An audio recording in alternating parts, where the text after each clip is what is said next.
2 years ago, President Traoré of Burkina Faso made a profound statement. He said, "Soon the factories will rise." This word of prophecy is now being fulfilled in Burkina Faso. Just last month, we celebrated Burkina Faso's first tomato factory. And now, we are celebrating the rise of another factory, the Burkinabe Gold Factory. Now, not only has Traoré launched a gold factory, but the factory is now operational and has produced Burkina Faso's first locally made gold bars. What a remarkable achievement! How many African countries blessed with gold resources can boast of this? But how did Traoré achieve this? Let's find out. If you have been following Ibrahim Traoré from day one, you would notice that one thing he values above everything else is the sovereignty and complete independence of his country. And since he assumed power, he has taken several actions to place Burkina Faso on the path of complete independence.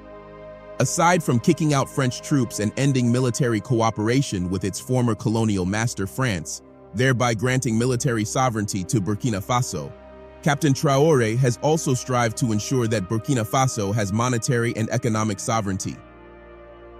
This is why on January 23, 2024, Captain Traoré, the president of Burkina Faso, inaugurated the first waste processing plant for mining residues. This marked a significant development in the management of mining byproducts and aimed to create a value chain that generates opportunities around its extractive industry. The inauguration of the facility in the Kosoto industrial zone, just east of the capital Ouagadougou, was attended by President Traoré. During the ceremony, Traoré proudly stated that the machines to process the mines were entirely constructed in Burkina Faso, emphasizing the nation's ingenuity. In his own words, "I can confirm without fear of contradiction that Burkina Faso is the second country in Africa to develop this technology." He commended what he called the Burkinabe Revolution behind this technological achievement during the inauguration of the mining waste processing facility. President Traoré also added that the opening of the factory was all part of his plan to have Burkina Faso manage its own resources. He then invited other African states to bring their own mining waste to Burkina Faso because we have the technology to process. According to Joachim Marie-Emmanuel Tapsoba, Chief Executive Officer of Golden Hand, the company that operates the plant to extract metals from the residues, local experts were the ones who developed the plant to process residue from the country's gold mines. He also stated that the establishment of the plant is designed to allow Burkina Faso to process on-site and have full control of the waste. According to reliable sources, the waste plant will be 40% owned by the state and 60% owned by the company Golden Hand South Africa. Facing the media and speaking regarding the waste plant, the Burkinabe Minister of Mines expressed his satisfaction, stating that, "Our country has clearly decided to assert itself and fully assume its sovereignty in all areas, with a particular emphasis on the mining sector. It has therefore become an urgent necessity to find endogenous ways and means to recover, as much as possible, the metals contained in mining residues." Before we proceed, here is a reminder to like this video, drop a comment, and subscribe to our channel so that you can get more videos like this. Now, 1 year after the inauguration of the plant, the Burkinabe waste plant, Golden Hand, has now produced the country's first gold bars. The gold bars were produced from processing mining residues known as fine coal, previously abandoned at the Essakane mine. Fine coal is the leftover material after the extraction of gold, which still contains a considerable amount of gold. The Burkinabe waste plant was able to process the fine coal to produce about 44 gold bars weighing 93.197 kilograms, which was handed to the Economy Ministry. The Burkinabe Prime Minister Emmanuel Ouedraogo accepted the bars on behalf of interim leader Ibrahim Traoré in Ouagadougou, the country's capital. Speaking at the event, the Burkinabe Prime Minister Ouedraogo stated that the outcome exemplifies the government's vision of fostering wealth creation through local mining expertise, ensuring what he termed endogenous and sustainable socio-economic development. He added that there are plans to process more than 298 additional tons of residue to further bolster the gold reserves. In outlining the strategic shift, the Prime Minister stressed that fine coal from Burkina Faso would no longer be processed abroad. Joachim Marie-Emmanuel Tapsoba, the General Director of Golden Hand SA, explained that the extraction of gold from these remnants uses environmentally friendly, cutting-edge technologies. He stressed that the delivery of this initial batch reflects the government's dedication to serving the people. What remarkable news! But what is the implication of the Burkinabe mining waste facility? Right now, each of the 44 gold bars carries the official seal of Burkina Faso, signifying a symbol of economic independence and national pride. The gold bars have been stored in a secured facility, and with more production of gold bars, Burkina Faso will have enough gold to back its economy. By holding gold reserves, Burkina Faso can hedge its economy against external monetary influence, especially from the CFA franc. Now, if you can recall, there have been talks by the AES countries about creating a new currency to displace the CFA franc, which is a colonial relic. Although not much has been said about the currency, we speculate that Burkina Faso is preparing itself for a transition to a new currency by accumulating gold bars. You see, under French influence, Burkina Faso and the other countries didn't even have their own central banks. France made it in such a way that they had to depend on the Central Bank of West Africa, which everyone knows is simply an extension of the Bank of France. And let's not forget that Burkina Faso and Francophone countries are required to keep half of their reserves in French banking institutions. However, as we stated earlier, President Traoré is determined to liberate his country and his people from the influence of France over its monetary system, and this is why he recently established Burkina Faso's very own Treasury Deposit Bank. This was why Traoré officially inaugurated Burkina Faso's Treasury Deposit Bank last year, at its headquarters within the public treasury in Koulouba. The establishment of this treasury bank is a bold move that signifies that the country is on a path to reclaiming its monetary sovereignty. By creating this bank, Burkina Faso will no longer have to depend on the Central Bank of West African State, which is a colonial relic, to store its reserves or regulate its monetary and financial system. With this treasury deposit, Burkina Faso will no longer have to deposit 50% of its reserves in a French bank. The Treasury Bank is designed to provide accessible banking services to all citizens with a network extending through regional, provincial, and departmental treasuries to ensure that everyone, regardless of location, can access these services. But that's not all. The Treasury Deposit Bank will also cater to a wider range of clients, including public institutions, state companies, local authorities, international organizations, NGOs, and private businesses. Its primary mission will be to manage the banking functions of the public treasury, offering services like account management, resources collection, and transaction processing. In addition, the Treasury Deposit Bank will introduce digital payment methods and develop innovative banking services to meet the evolving needs of its customers. The fact is that the establishment of the Treasury Deposit Bank empowers Burkina Faso to conduct financial transactions independently, bypassing the need to go through the Central Bank of West African State, thereby eliminating any potential interference from France.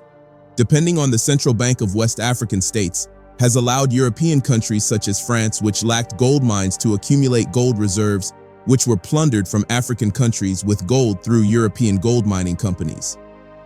These foreign companies extract vast amounts of gold from Burkina Faso and other African countries blessed with gold resources at a very cheap cost, and without giving back to these countries, not even in terms of tax revenues.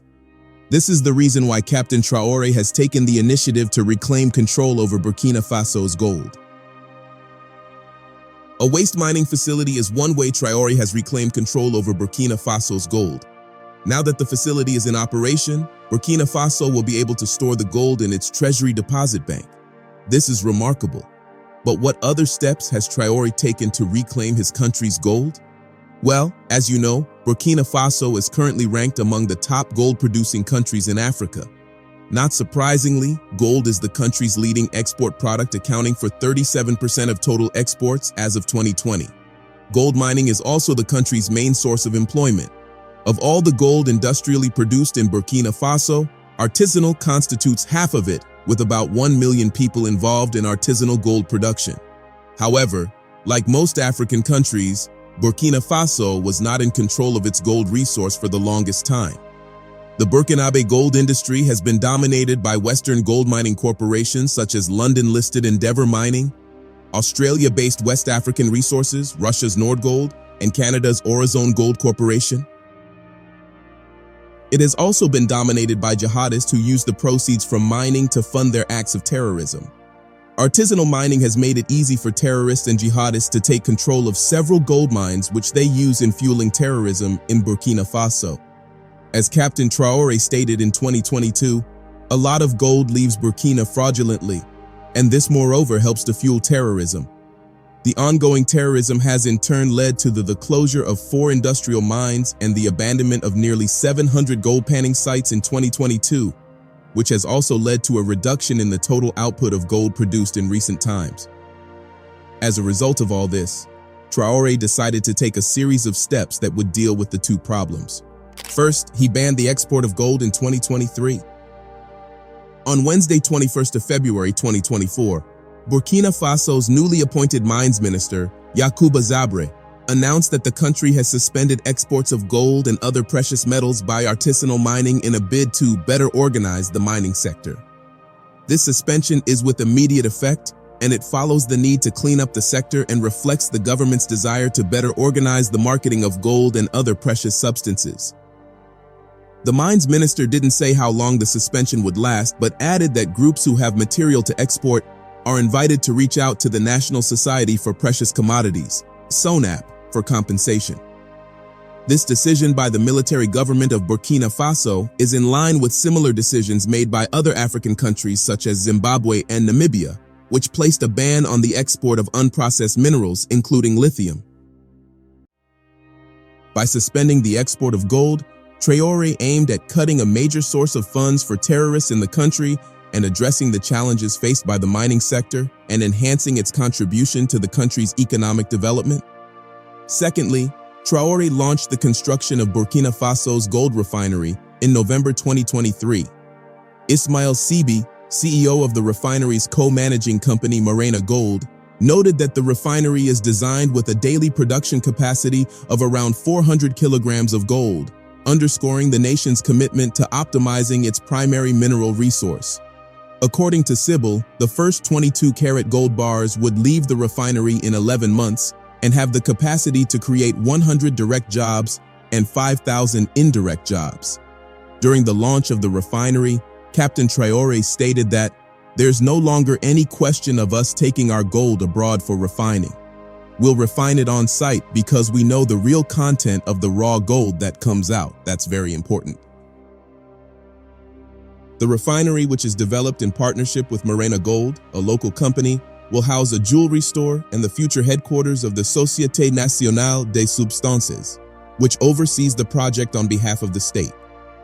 Following the launch, the military government replaced Simon-Pierre Boussin, who had been the mines minister with Yacouba Zabré in December of the same year.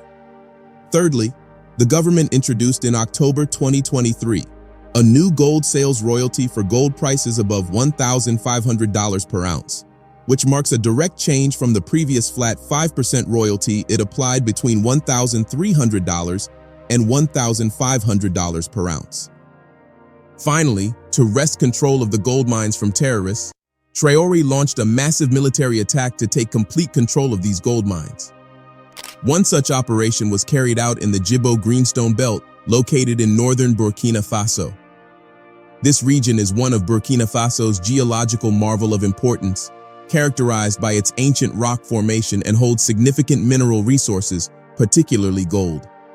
The presence of such mineral resources in the Djibo Greenstone Belt makes it a key area of interest for mining companies and investors, as well as a potential source of economic growth for Burkina Faso.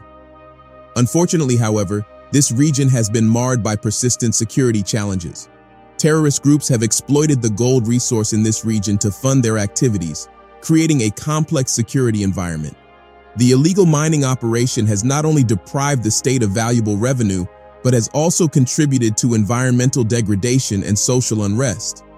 The presence of terrorists has also led to frequent violent incidents, including attacks on mining sites, kidnapping of workers, and extortion of local businesses.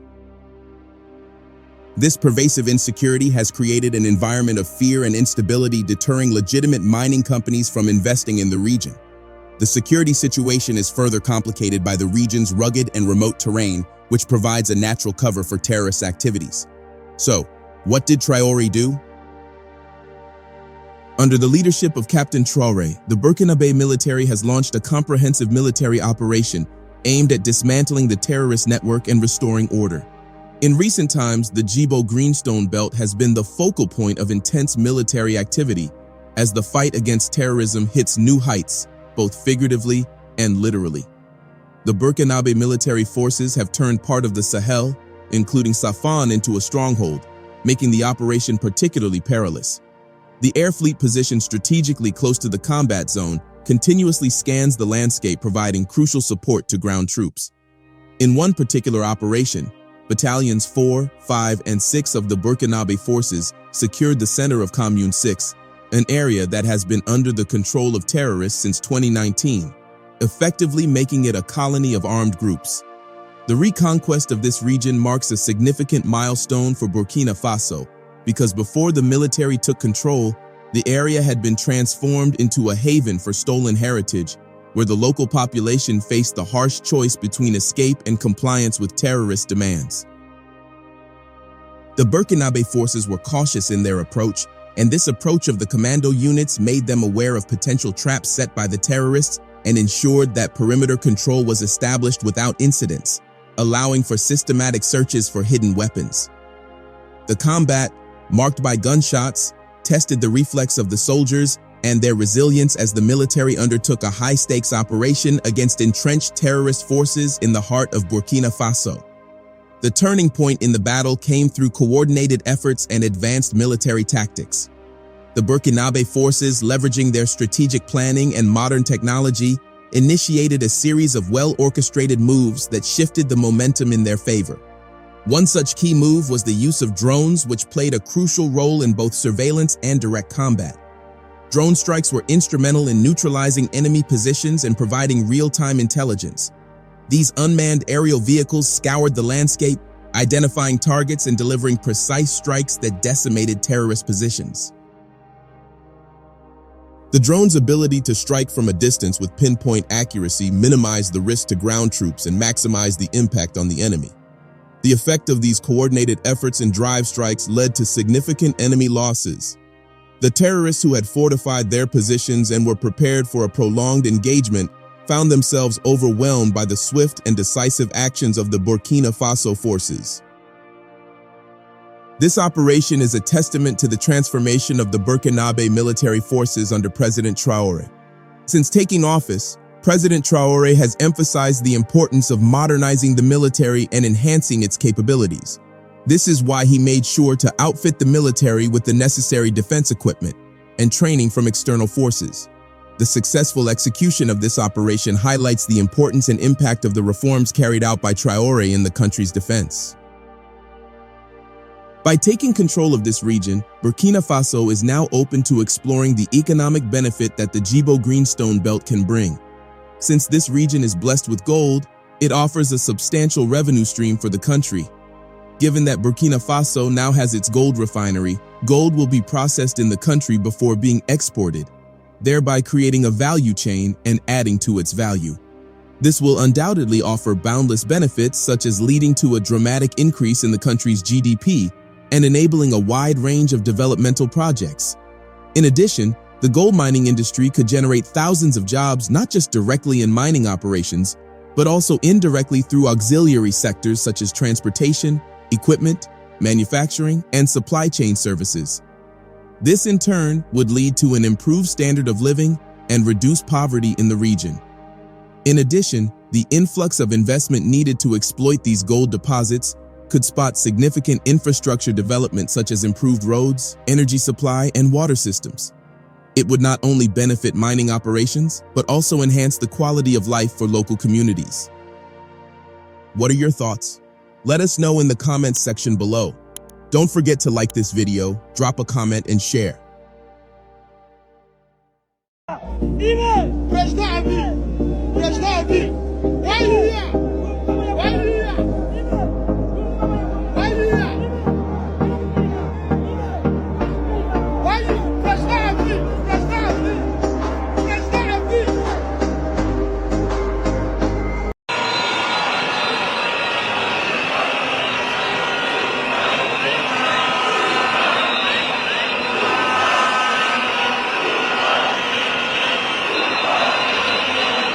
African presidents.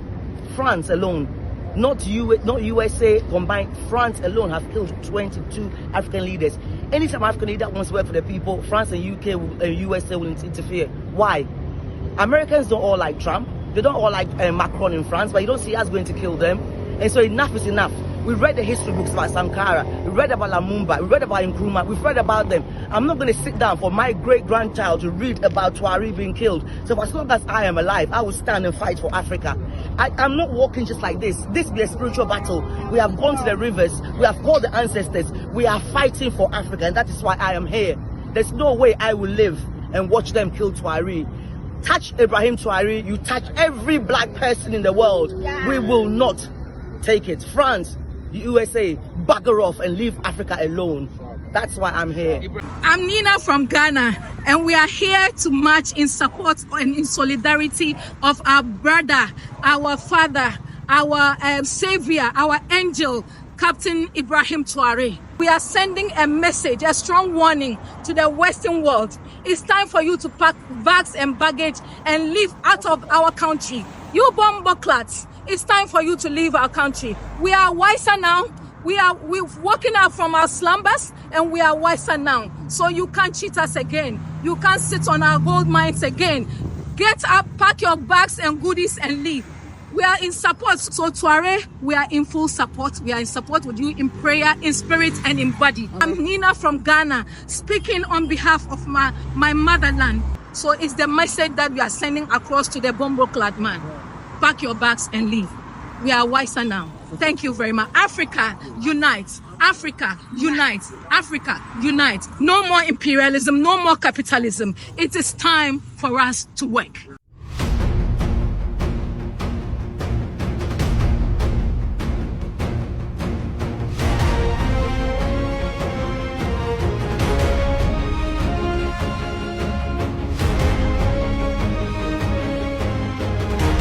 They are with you next. Wednesday night, busy night for all heap of ones. Busy day too. So much things are going on the day. Yeah.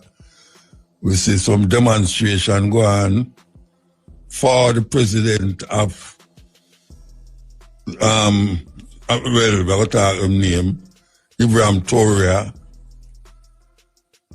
And it seems as if a whole heap of people just start to recognize what he's been doing in his country, and we are getting the argument that a coup, them try a coup with him, and them say the coup originate from Cote d'Ivoire or Ivory Coast, which is an ex-African country just over the other side there, which we have been to many, many times.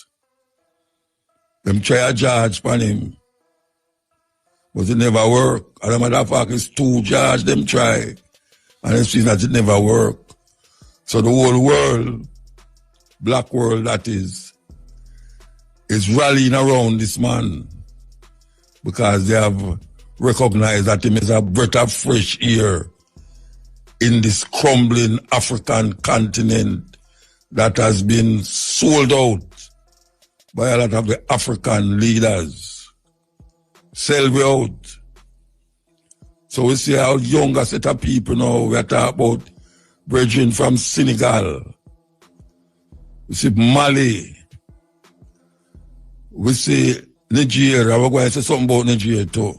Because we said last week, on the stepping way, we're going to say it again, but we say the female who just turned president in Namibia, who is rising up on another level now. I said, look here, we need to really once and for all make a change in the policies that we use to govern Africa and how the world see we and how we must see the world in this Trumpian age. And we have to call it the Trumpian age because this man said not only rule America, but him rule the world. We never hear him say that. Me hear him say it. It's not an AI say it. Him say it. Him not only ruling America, but him rule the world. So you know. We see some demonstration take place today. We feel good about that. You know, and we hope that the people them sensitize themselves towards the African awareness and the African consciousness that is rising in Africa and other parts of the world. And we know we have a little bread and butter thing going on in Jamaica, but we have to recognize that outside the influence inside us all. Outside influence inside us all. And we can't just separate ourselves and say, boy, right now, them things they now got to deal with we, sir. But anything that happening in Africa, eventually going to affect we. And here's where I call for South-South dialogue and investment. Well, if I want never hear what we mean when we say South-South, because we have a North-South thing going on so with America and the Caribbean. And we have to warm to Africa and the Caribbean. Why is it taking so long for them to have a direct flight from Jamaica to Africa? You know how much time it's supposed to happen? It's supposed to happen with Nigeria. It's supposed to happen with Ghana. All the while it's supposed to happen. Now we don't see it work.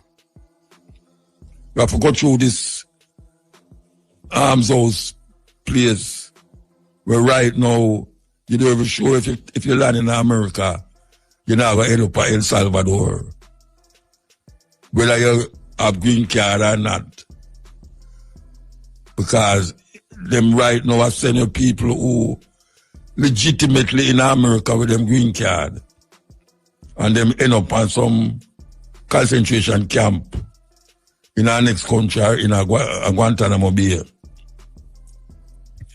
It's very important that we're aware we are going on.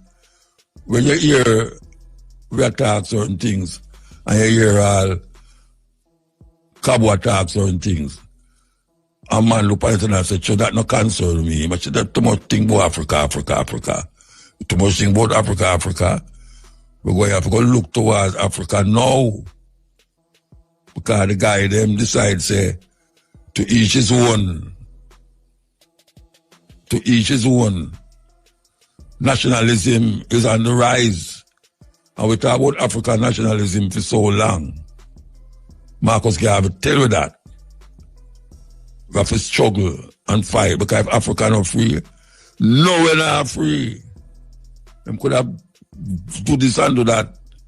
Africa must free. Cradle of civilization. That is where human beings and animals start from. And that is scientifically a fact. Not just religious belief out of Bible. Scientifically a fact that human beings rose up first in Africa thousands of years before Adam and Eve, or now Adam and Steve. We have to realize how important it is that we find yourself in at this time, yeah. We can't just leg so and make them have it from 9 to 5. And we just live 9 to 5 and we don't have nothing for ourselves. We can't communicate with each other. We can't sit down and meditate for nothing, think on certain things. Can't even go to a beach or a river. You know, you can't take out your girlfriend for a night. You go have a little dinner or whatsoever and make you cook a nice deal for you. Them have it like a zombie. Them have it like. You get up 8 o'clock, you go to work, you come home, you're too tired, you go and go sleep. No communication. So, we want the rising up of these little speck of liberation we are going in Africa now. Take all away on you so. And make the Trumpian them go on with them tariff and them this and that. Because it's going to affect we too, you know, but we can't make it affect to the point now where we just give up Can I say it go? We're there long before them. And we were there after them gone. We're going to take a break and come forward. Break out, we ask the question to the thing I go down. Murder rate gone down. I love the thing to hear. Love the thing to hear. Oh, we have another problem. People approve you to you, so now it's not everybody with the policeman them shoot. They shoot after them. And everybody must be concerned about that. So we are call upon the authorities to recognize, and I said last week, body camera. Body camera, very important and necessary. Because it will help the police and it will help the person who get shot. Yeah, body camera not tell lie. And you have to, if a policeman turn on him camera and him go somewhere and turn it off, he have to go give serious explanation why him camera turn off when him go in the house there. So means totally with the body camera thing. Totally. Because that happening everywhere. A whole heap of policeman get knocked because of body camera, Yeah, a whole heap of policeman get knocked because the body camera show what them they do. And a whole heap of policeman get off because them say the people them who them go for do certain things that them one shouldn't go for. And the policeman have to done them. And it show what them do. So don't take it lightly. We feel good for know so the murder rate will go down. But then now we not feel good if every day a youth will get shot. And when we hear from the shout, it's an unnecessary murder. It's another murder again. Where the youth them did a kill off the youth them now. The youth them still a kill off the youth them, but the one them who a kill off the youth them now. A van, uniform. But it's a uniform of brutality. And we have to recognize how serious this thing is. Very serious. So we are called upon the youth them, Look here. We must see how things are going, Policeman them decide them not carry nobody, Or them are carrying a body. But them not carrying you alive. Because them have said too much things. You have to go wait for court and put you in a jail and look after you and all them something them them can't buy just done you and done and make your family. Peer. Hey. Man, I'm bridging them brother pass away, And them a curse and say, Muta. Me never know so you have to pay GCT if you dead man, Rasta.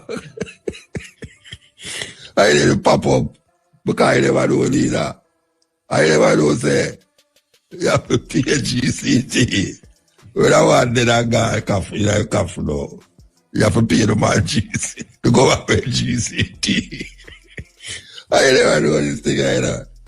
I mean the man a ball to me, Rasta, a big man to what I mean. But me never know that. So you have a PhD. We want to take a break and come forward. Break time. Saturday, May the 3rd. It's the last day in March or April. Last day in April. This month is busy. Busy, very busy. I will say a whole heap of ones. At least I don't know about you. A whole heap of ones I know drop out.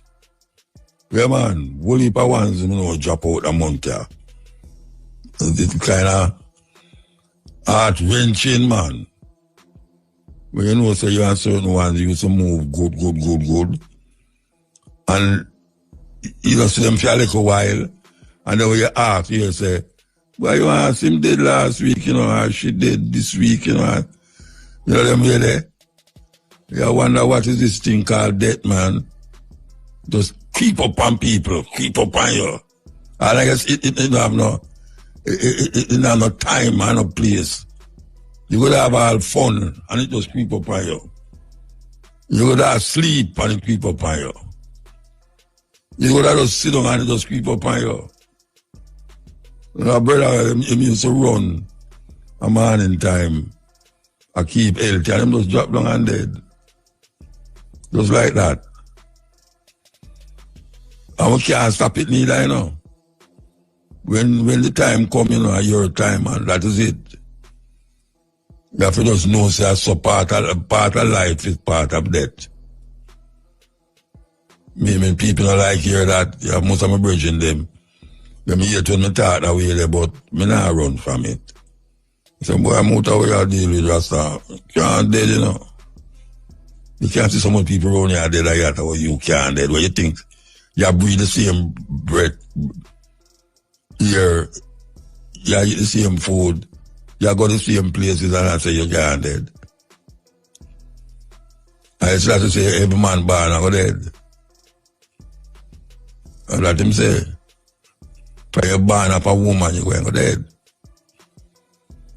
So unless you never born up a woman, because even a man who say, he never born up a man, him dead.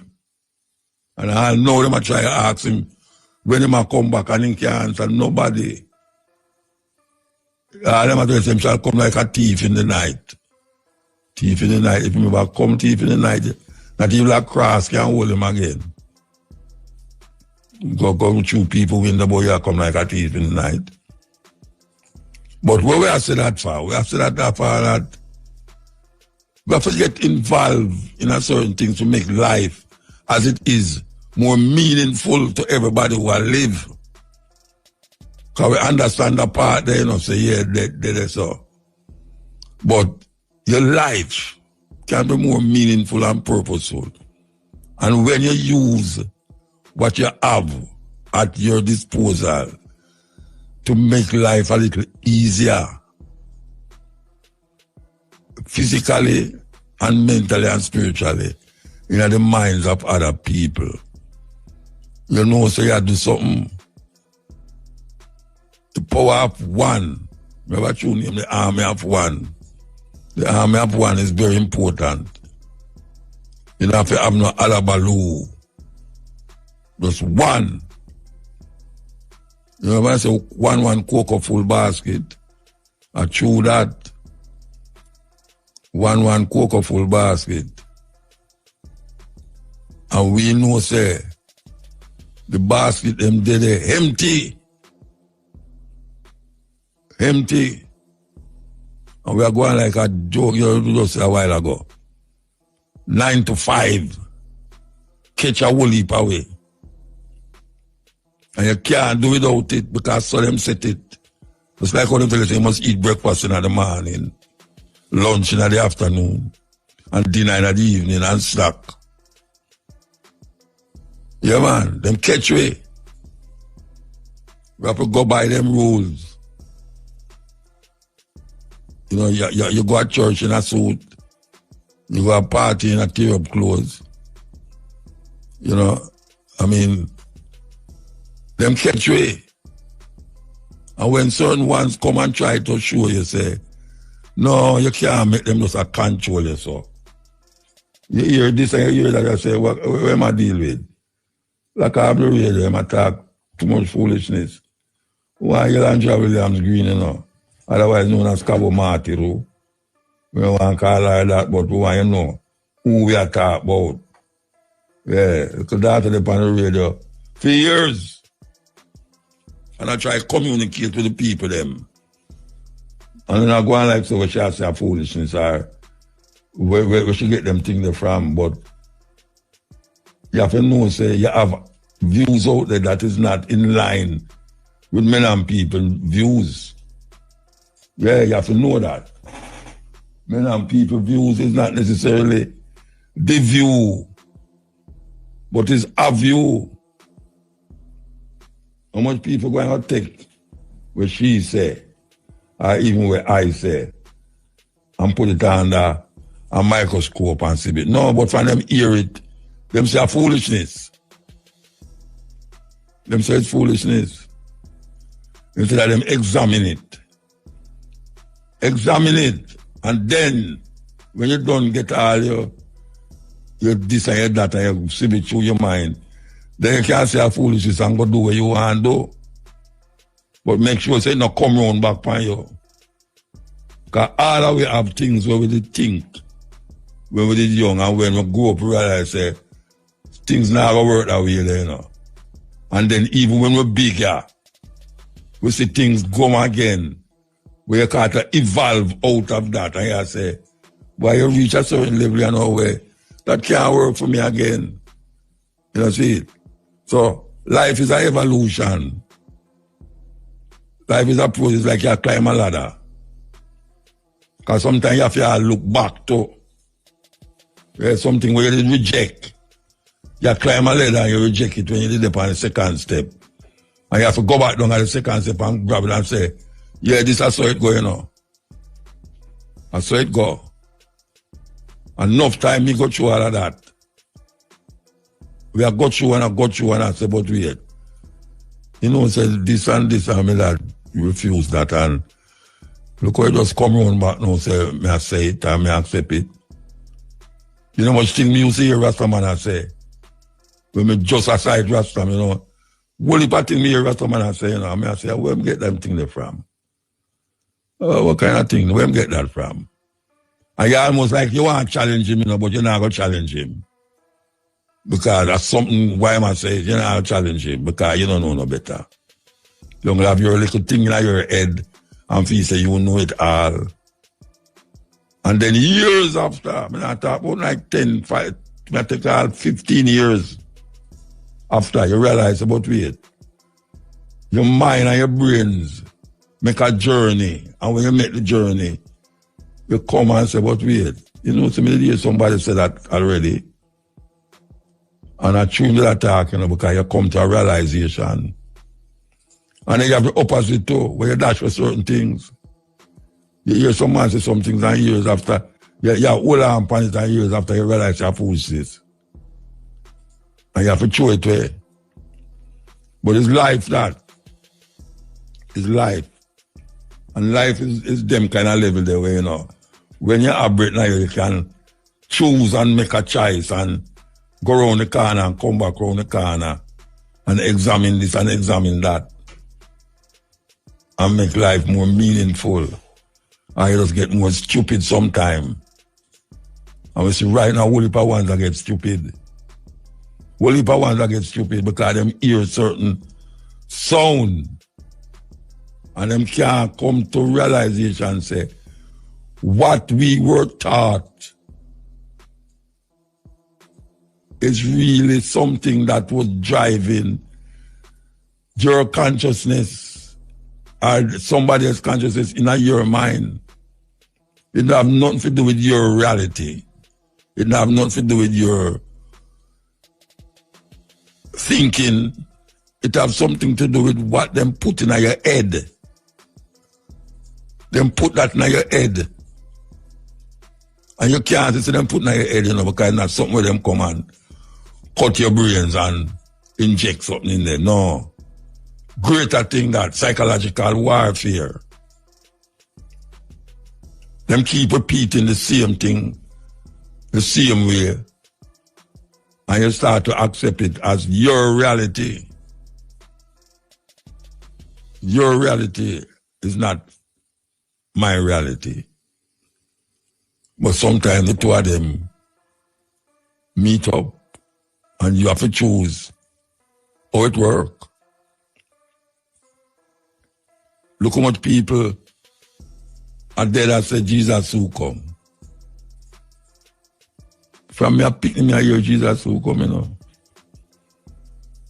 And me, I bet you anything in me not go win, you know, because I'm going to do every day I forget the winnings. Me, I bet you say, no man where I live today, no man where I live today, where I live to see, the man with them say I will come back to come save the world. I will come back. No man. Nah, I go see that. Because that's how them put in our head. And it sound fictitious when somebody come and say him knowing like that. Because the fiction become the reality to we. Them put fiction things in our head and it become our reality. And most of them don't believe it. Most of them don't believe it. Look at the church. The achalant of the church, especially the Roman Catholic Church, where them put out there for you believe, them don't believe it. And it should show you that. It should show you that from them time until now. So what they say to the people, when them gather together in a them cathedral without their audience, is a total different thing. Because it's a society. Sometimes them say that secret society. It's not secret still, you know. It's not secret because the revelation out about it. But as if you want to dig deep into it and find out, say, where them I tell you is not what them believe and accept. Because you can look on it and say, when them some things, hey, watch your man. Watch your man. The most devastating thing to black people right now is the religion where them hold on in the Western world after. And if you check all of the country them, with less poverty there, more developed, can be able to take care of them citizens and them something there, them don't get credence to it. So how that possible? The poorest country them in the world, if you go in the country them, every time them I tell you something, them I say just trust in the Lord, trust in the Lord, trust in the Lord. And for them little thing now get nowhere. More than around the corner. A man just come take liberty away all over the place. Pure liberty taken. You know, man call the African country them and other countries a soul. Yes. That's how I'm saying. That's how I'm saying. And we see no so I try to be like them when we did there before them. Black people did there before them. People did there America before them. And now them come and say, for them place and you are alien and you have to come out of that country. When for them four parents it come from somewhere else. And now you have places where you can go where you is the majority. And when you look on it, you don't want to go to those places because it's pure poverty, it's pure crime, it's pure sufferation, you see. Because them open that to people make you believe that. It's very hard for a man to have a 9-to-5 work and start to function in a African manifest. Very hard. Him never take 2 hours out of him there and I think for Africa and I think for what him can do for Africa. Him never do that. Because them put some things in front of him. Or him work, I go. Him have to go to church Sunday. Him picnic them, have to go to school. Him wife a bother him around there so. And him see a woman where him like and him can't go talk to the woman because him wife don't know. All of them things there bother him.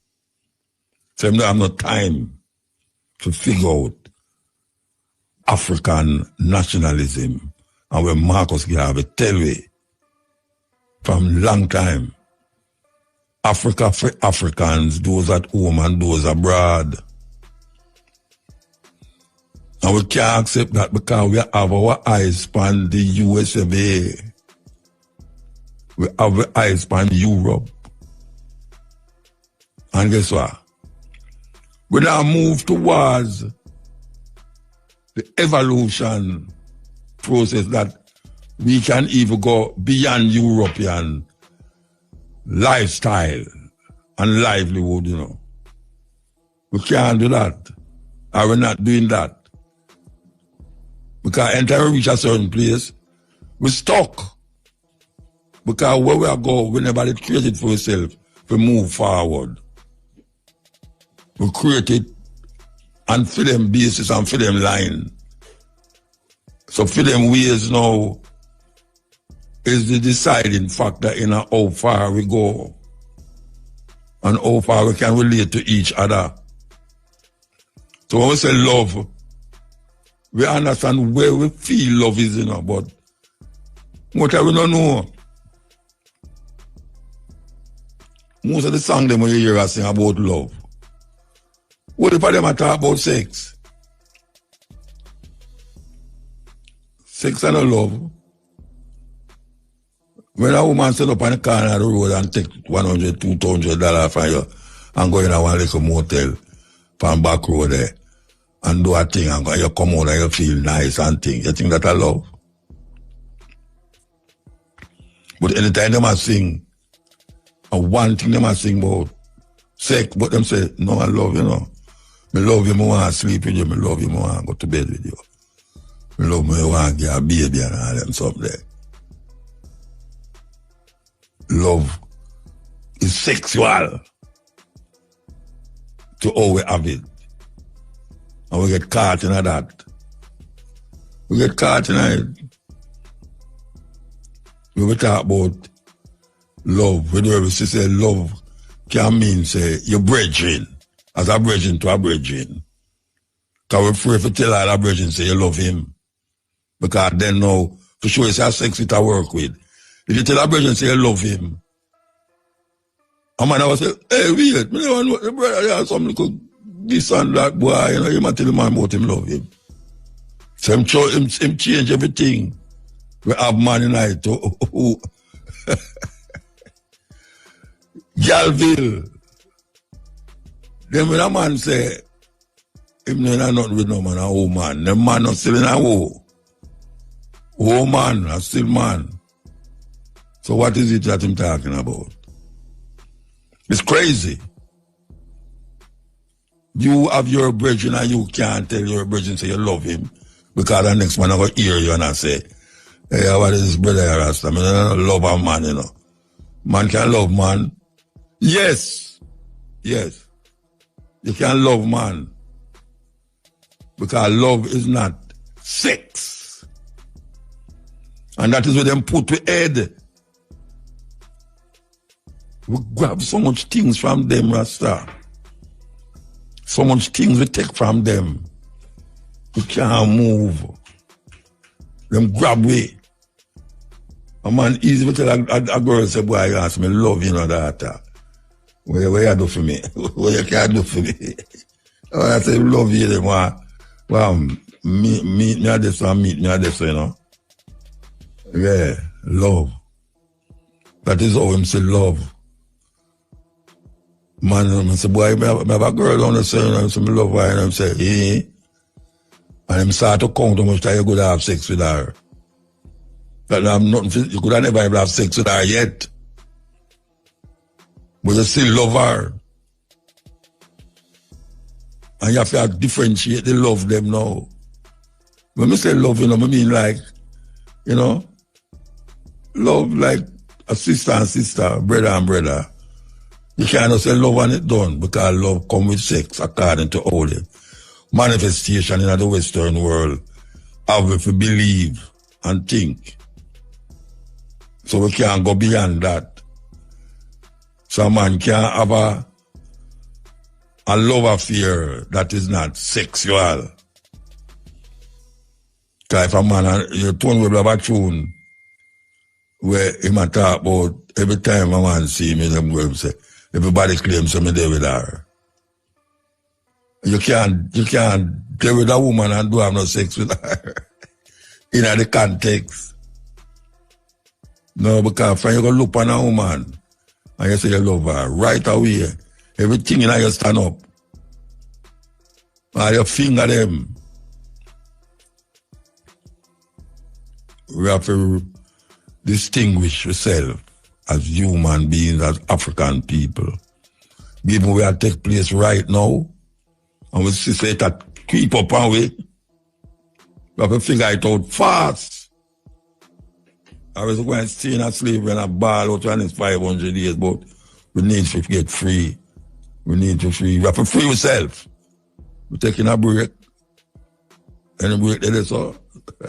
From what I say. What I say makes sense. But I must say something in the way I say that you can't take away from it and figure it out for yourself. This is the time now. And we know we say now is like now or yesterday or now. Where African people must wake up. We have too much heroes. If I do the same thing the same way, I expect to get the same result. We're going to get the same result.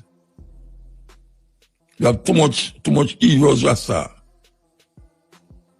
Every man I look for a hero. If I hear songs that we don't need another hero. I think I wish your name to sing it. We don't need another hero.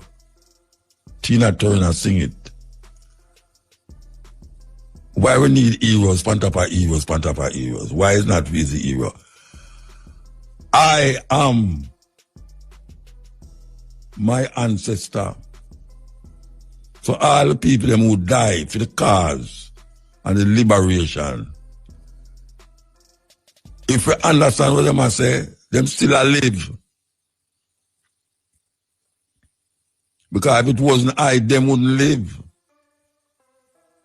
And if it wasn't them, I wouldn't be alive. So I am my ancestor. And my ancestor is I. So when you see, you're supposed to say, all of them who you are hail up as hero. You must look on and see them. And you must remember them. And when you remember them, you must remember, say, but wait, I don't know a virgin where come like a him, come in like Marcus Garvey, Malcolm X, and all the other one, them come. Yes. We don't need no more hero. The hero days, we pass that now, we have to go beyond hero now. We have to make with consciousness the African mindset carry far.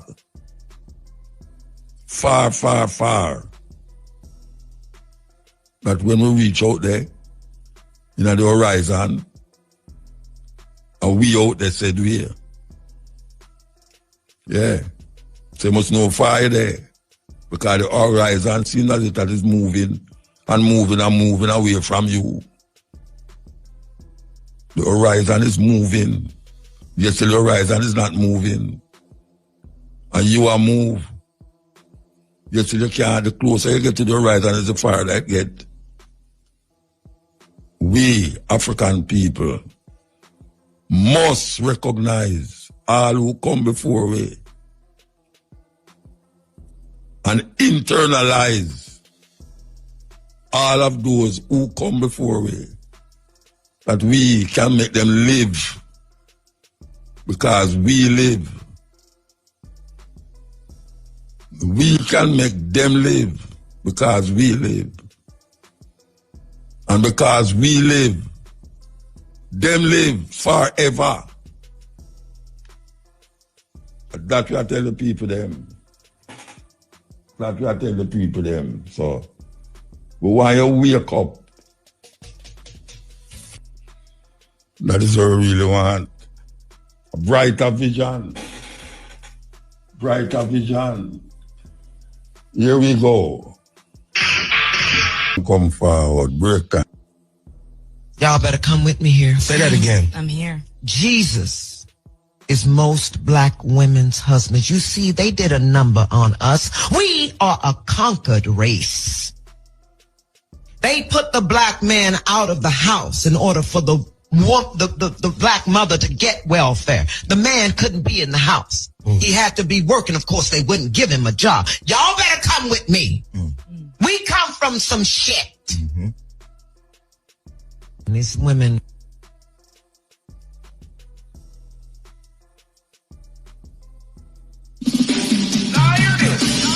To stay with them was, for 30 years. You know, if a man sit down and listen to what we are talking about every Wednesday for 30 years, you know. But if a man do that, he must have a good reason. Must. So we give thanks to the I them and the ones them who sit down there for years and listen to it. And listen to some reasoning where we get. And listen to the talk where a whole heap of people say, that brother there is a madman, you know. Foolishness in my talk. I don't know take him off of the radio. But we're still there. And if you go on like you don't know, and not go on like you know why you're going to stay up for the next 30 years for you to say it, I just listen and shut out the radio. Yeah, man. If you say fair, I say if you don't stay another 30 years. Like you laugh. Yeah, somebody that say, Sue come off of the radio. Hey, Sue come off. Say fair. Take a break and come forward.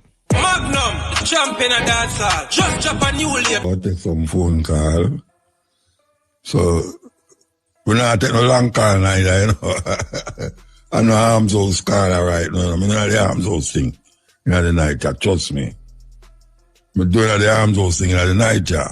All right, so we're going to take some call. Here we go. Greetings. I'm live on here. You call ya. Over time you call ya for your talk, but what's the way you say no, man? You know more ask the eye. Tell me about the brethren in South in Africa then. When can pronounce him name for me? Yeah. Do you pronounce him name Ibrahim for me, please? Traoré. Huh? Ibrahim Traoré. Yeah, all right. I heard something, but I don't get the specifics. And I heard you earlier on the program said you was going to say something about him. So I'm asking you, what is happening about him? They try to assassinate him or something? Well, I can't tell you say them that set a coup, but the coup failed. Because you know, say, them set a coup while on the motor. So a coup, is it a coup of elimination, assassination? Yes, yeah, man, they're not coup, them a coup him out, man. Them man. Take over back the country, don't we have to take over back the country to kill him? Yeah, Mota, me just say this and they will move on because you said earlier, you know, on our arms house, Scott. Mota, you see, enough listener will listen to your program, Mota. Them don't know enough. Say Mota show is not a call show program. You just hope me to get the views and information from the poor, hungry, suffering African people worldwide, you know. So my point in saying that is this.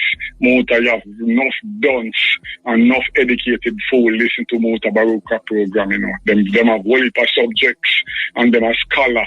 And them high in society, but them is educated fool. I mean, know you overstand when you say educated fool. You know, so I working now insult them, but that's the truth. And the next thing I say before we start talk about that, so what is pronounce your name again, Mota? Mota. I hear you, no, Bridget. Pronounce the name for me, because if it's true, so just say Ibrahim, man. Just say Ibrahim. Some just of the say Ibrahim. Africanness, just say Ibrahim. Just say Ibrahim. Anyway, name? Ibrahim. Just say Ibrahim. Ibrahim. I see. Traoré name, but say Ibrahim. Ibrahim. Yeah. All right. See that Ibrahim, Jim. Watching about him. The other. Your phone are cut out. Your phone are cut out. Okay. I'm saying I was watching a thing on YouTube about Ibrahim, seeing that South African president. And it was a Jamaican who was writing him, and him and the Jamaican citizen was communicating, and it was just awesome to heard Ibrahim read out the letter of one of the fastest man on the planet, and the fastest man of the planet replied back to him, and the two of them having a conversation. I mean, I say how beautiful it is. Right away, it's Bob Marley, Africa Unite, come up in me. And then I start to acknowledge the many good things that Mota is doing for the African continent and for Africans at home and abroad. Brother, this is You know? I cut him cut off. I cut him cut off, you know. Brethren, I know me cut off, you know. Long as we go on this, so.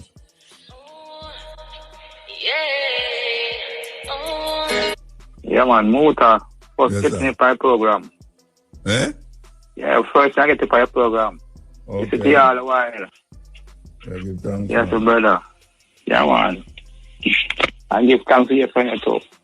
As I said tonight, no people like you are so true, you know. Because I want you to talk. Come sit every day, you know. Yeah.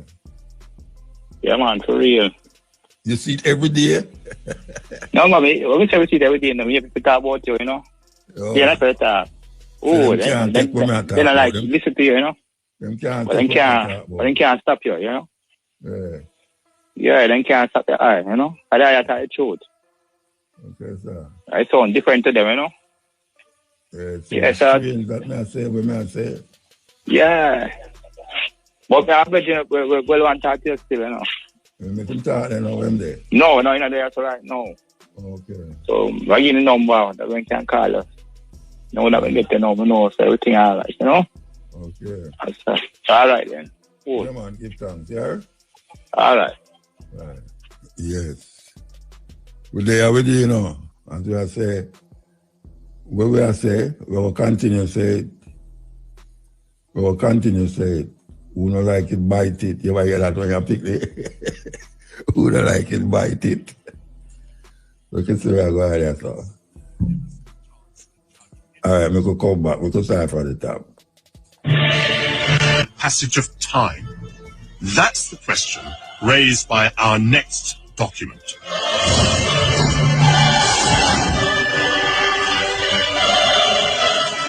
Onto slave ships and transported them across the Atlantic Ocean.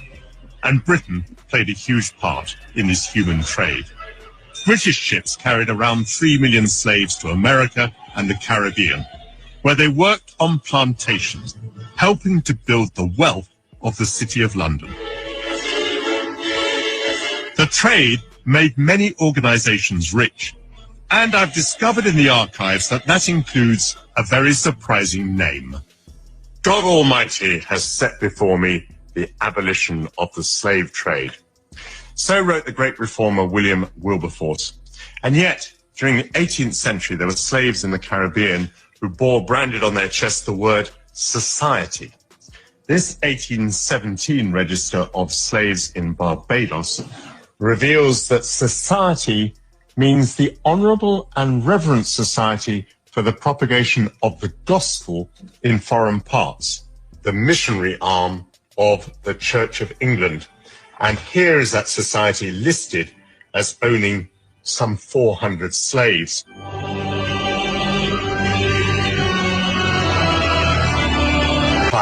Owned by the society. We see that their ages range very considerably. Cudjoe is 70 years old and he's working as a domestic. It seems that Ben George can be set to work as a grass gatherer even though he's only 10 years old. Some slaves are still alive at a very grand age. Here's Rita, who's 90 years old. She's infirm. She's no longer working. But on the other hand, Okoa and Kwashiba, who are both 80 years old, are both still working as nurses. The documents don't reveal the conditions that some of the slaves would have endured. 12-hour working days in intense heat, punishments such as the lash or being put in leg irons. For the slave owners, like the church, it was the profit of the plantation that mattered. These pages bear the musty smell of their 200 years and also the stench of hypocrisy. Structured on the foundations of slavery. They recognize that slavery is problematic, but they also recognize that these slaves, the Africans, come from this dark continent, and therefore they need to be humanity. Does the Church of England succeed with this mission of civilizing the slaves? It's a complete failure. They failed to convert the numbers that they had hoped to, partly because Christianity provides a point of resistance for slaves. How do you resist this terror? Well, you refuse to take on their religion. They brand slaves with hot irons as a sign of ownership, and they flog them to death, and they also sell them off when they can't work anymore. So they don't treat them any better than slaves on any other plantation? That's what the historical documents suggest, that the Church of England plantation is no different to any other plantation. 33, that Parliament outlawed slavery as an institution. Compensation was paid, not to the slaves, but to their owners. Documents show that for freeing its slaves, the church received nearly £9,000, a fortune at that time. We have in Britain today a history of churches, of church buildings that are built on the blood and sweat and brutalization of Africans.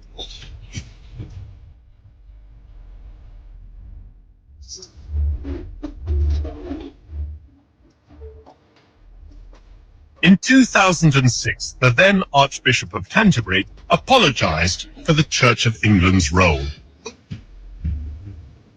But neither it nor the state has met calls to pay reparations. Its historic actions clearly weigh on the conscience of the Church of England.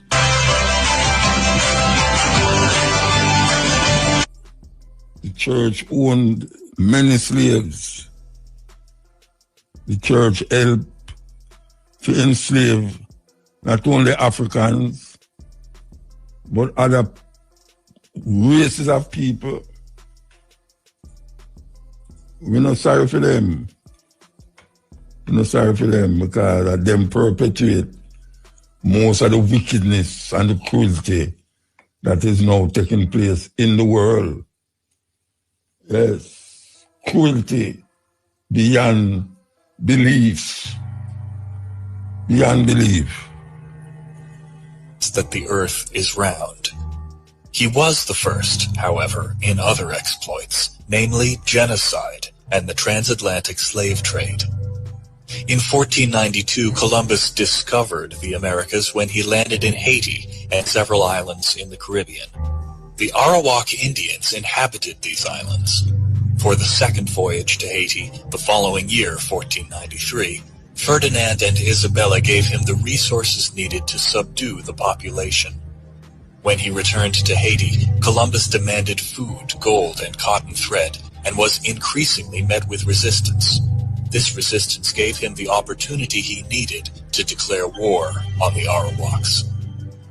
With 20 hunting dogs, horses, and guns, Columbus set upon the Arawaks, tearing them up with dogs and mowing them down with volleys of bullets, and running them over with horses. Reporting back to Queen Isabel of Spain, Columbus boasted, "In the name of the Holy Trinity, we can send from here all the slaves that Brazil will hold." The Spaniards hunted Indians for sport and murdered them for dog food. Columbus would reward his officers with women to rape. Girls 10 to 12 were especially desired for rape. Columbus and the Spanish won the war, and over 3 million Arawaks were killed in the genocide. They completely robbed the land of its gold. This is the truth about Columbus that's not recorded in your history books. On the other hand, most Americans know today is Columbus Day, at least in 47 states, although Hawaii has renamed it Discoverers Day after the original Polynesians who populated that island thousands of years ago. South Dakota calls it Native American Day, and Alaska just ignores it like they kind of do everything. But what we're really celebrating today is Taino Genocide Day, the day when Christopher Columbus began to wipe out an entire indigenous population in a way that would even make Pol Pot blush. In 1492, Columbus was on a manic hunt for gold when he set sail and eventually landed on a small island off the coast of North and South America, an island today named Hispaniola, which is split between the nations of Haiti and the Dominican Republic. As Columbus wrote in a letter to the King and Queen of Spain, "Gold is most excellent. Gold constitutes treasure. And he who has it does all he wants in the world and can even lift souls up to paradise. But when he landed in what he called the New World, there wasn't much gold to be found. But he did find something he thought was just as good as gold: people who, in Columbus's mind, would make great slaves. So he wrote to the Spanish monarchs, "They are well built, with good bodies and handsome features. They do not bear arms and do not know them, for I showed them a sword, and they took it by the edge and cut themselves out of ignorance. They have no iron. Their spears are made of cane. They would make fine servants. With 50 men, we could subject them all and make them do whatever we want. And here there are so many of these slaves. Although they are living things, they are as good as gold." What Columbus did to the island and the tragedy he brought to the native population there has been largely erased by time and replaced by a glorified story of a bold explorer who set out to change the planet. In reality, though, as a result of what we've learned from writings by Christopher Columbus's own men, he raped, pillaged, enslaved, and slaughtered people just to get rich. Not exactly the type of guy worthy of a Main Street parade. One of Columbus's crewmen, Miguel Queno, described the scene when Columbus first arrived in Hispaniola for the second time, and thousands of Tainos, or what were referred to as Indians, came out to greet the ships. Queno wrote, "When our caravels were to leave for Spain, we gathered 1,600 male and female persons of these Indians. For those who remained, we let it be known to the Spaniards in the vicinity that anyone who wanted to take some of them could do so to the amount desired, which was done." Queno went on to write that he took his own sex slave, a beautiful teenage girl who, in his words, quote, "resisted with all her strength," quote, end quote, leaving him no other choice but to, quote, "thrash her mercilessly and rape her," end quote. And when Columbus's men did good work, Columbus routinely presented them with their very own sex slaves. But that was just the beginning. Columbus eventually started up a global child sex slave trade, exporting Indians all around the world. As he bragged to a friend in a letter written in 1500, 100 castellanos, as a Spanish coin, are as easily obtained for a woman as for a farm. And it is very general, and there are plenty of dealers who go about looking for girls. Those from 9 to 10 years old are now in demand. Eventually, under Columbus's orders, life for the Taino on their homeland of Hispaniola became so bad that they resorted to mass suicide. As the Spanish missionary Pedro Cordoba noted in 1517, 25 years after Columbus arrived, as a result of the sufferings and hard labor they endured, the Indians choose and have chosen suicide. Occasionally, 100 have committed mass suicide. The women, exhausted by labor, have shunned conception and childbirth. Many, when pregnant, have taken something to abort and have aborted. Others, after delivery, have killed their children with their own hands so as not to leave them in such oppressive slavery. By the time Cordoba wrote those words, the indigenous population on Hispaniola had plummeted from roughly 3 million people before Columbus arrived to only 12,000 25 years later. A few decades after that, not one Taino was left on the island. An entire culture and people completely wiped off the map and largely forgotten, thanks to Christopher Columbus. Happy Taino Genocide Day. 2 minutes past 12 o'clock. This is the Cutting Edge on IRFM. And breakthroughs. Popular preaching such as sowing a seed or, give and it shall be given unto you, have been misinterpreted for personal gain. No wonder pastors of today are so rich and yet the whole congregation and people around them remain poor.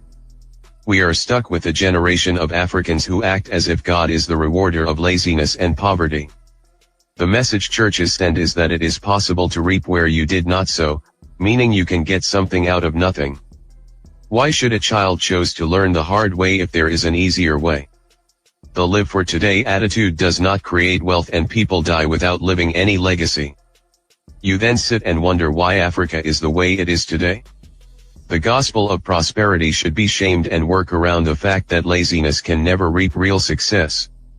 Christianity has played a very big role to the fall of Africa today, but that is not what it is intended for. Spreading messages of instant success have led to a generation of people who are thirsty for instant results, immediate relief, and effortless profit. The messages should not just focus on tithing and sowing seed, blessings, miracles, breakthroughs, and wonders. Churches should stop glorifying riches acquired through miraculous sources, stop preaching fear and stop focusing on what the devil or witches did, does, or will do. Instead they should preach positive news and focus on messages that add value to the communities such as hard work, creativity, dedication, commitment, perseverance, and responsibility. Pastors can promote good community initiatives such as cleaning the surroundings, and encourage creativity and innovation. Instead of waiting for our governments to do what they do not do, we can start helping ourselves, through humanism. The brother who becomes a millionaire by simply sowing a seed, does not help build a better community, and the message of such success should not be spread and showcased. Instead the applause should go to someone who has succeeded by hard work and perseverance. Start preaching the gospel of working hard, produce goods and services, planning, critical thinking analysis, strategy, visibility plans, system building, market and customer analysis, and the process involved in production of goods and services. This is how noble people and wealth is created. Rushing a sick person to church for prayers does not prevent that person from dying, but correct medication and treatment will. Haven't you wondered why people in Africa still died of Ebola despite prayers? Preach the real word of God instead. You do not need the pastor's blessings to create wealth in life. Wealth and clean cities don't come by miracle or magic. Religious superstitions, such as the shout of, "I receive it," and the loudest shout of, "Amen," is not enough to fulfill your wishes. True religion and true Christianity must, and can only, produce productive youth. For Africa to be globally competitive, education alone is not enough. We need to nurture creativity, innovation, and good governance. What is an engineering degree doing if you cannot even produce a water pump? Ask yourself a question: what have other people created with a similar qualification other than just looking for a job? Please, be slow to anger, slow to judge, quick to listen and try to understand. If not for you, do it for your children. No more. Thing without music, and when I say music, I mean instruments. Because them use them voice as instruments. Them name Sweet Honey in the Rock. Yeah. In a while ago. Greetings, Muta. Blessed man. Blessed. Is that was vocals or it was instrument you was playing a while ago? It was vocals in opera singing, right? You never hear me that say a while ago. Repeat it, that please. Group that just sing. Yeah, that group, okay. Vocals. And don't sing with instruments, them sing with them voice. Oh, them sing with no, repeat. Them don't They use sing instruments. Them use them voice and them them body. voice as an instrument, yeah. Same like and them Dougie body, Fresh. Yeah, we can. All right. Mota, the program is so sweet because this program, as I told your listeners worldwide, is an educational program. And in education, you don't have no one point. You have to reason about everything because everything is education. No Mota, we all acknowledge that you have duns and bright educated people that listen to Mota. The duns try to get bright educated when them listen to Muta because enough youth who can't read and write Muta and them come from jail or prison and them say, brother, a Mutabruka program me listen to and can help myself now to spell my name and them things there. So that's a good improvement, no brother. And not stray from the point of your program. You was playing something, I don't know if it was King James or something about the church and Jesus. Can the tape that he was playing earlier, Muta, can you identify it? Was it King James or somebody talking about King James or the church or what? I'm asking you a question, Muta. Yeah, when King James is born, they never have tape, Virgin. No, well, no, that's why I say if it was somebody talking on the behalf of King James. No, they might talk about him. Yeah.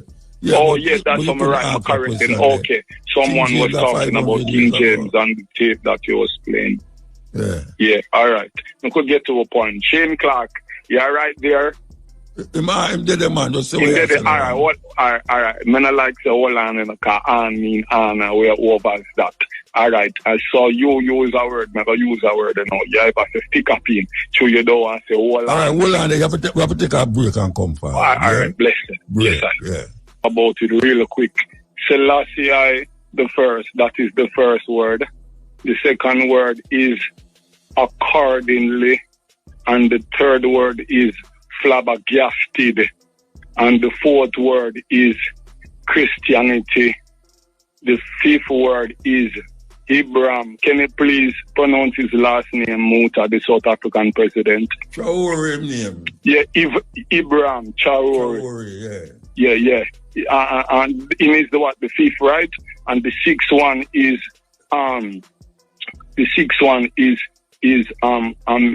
industrious. And the seventh one is spirituality. All right.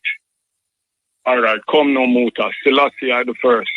Seeing, all right. It is a specific reason why. It is a specific reason why it's in the Bible and in the English curriculum that speak the truth and cause it what is will and go out further, see the kingdom of God and all things shall be added. Anyway, the point in all of that is this. The truth is something that people must accept, whether them is Baaled, Rasta, Christianity, Muslim or anything. Seeing and the truth is something that people know or can seek to find the intelligence in it to know that it is the truth. But they avoid doing that or they ignore that for years. And it Yo. Yeah.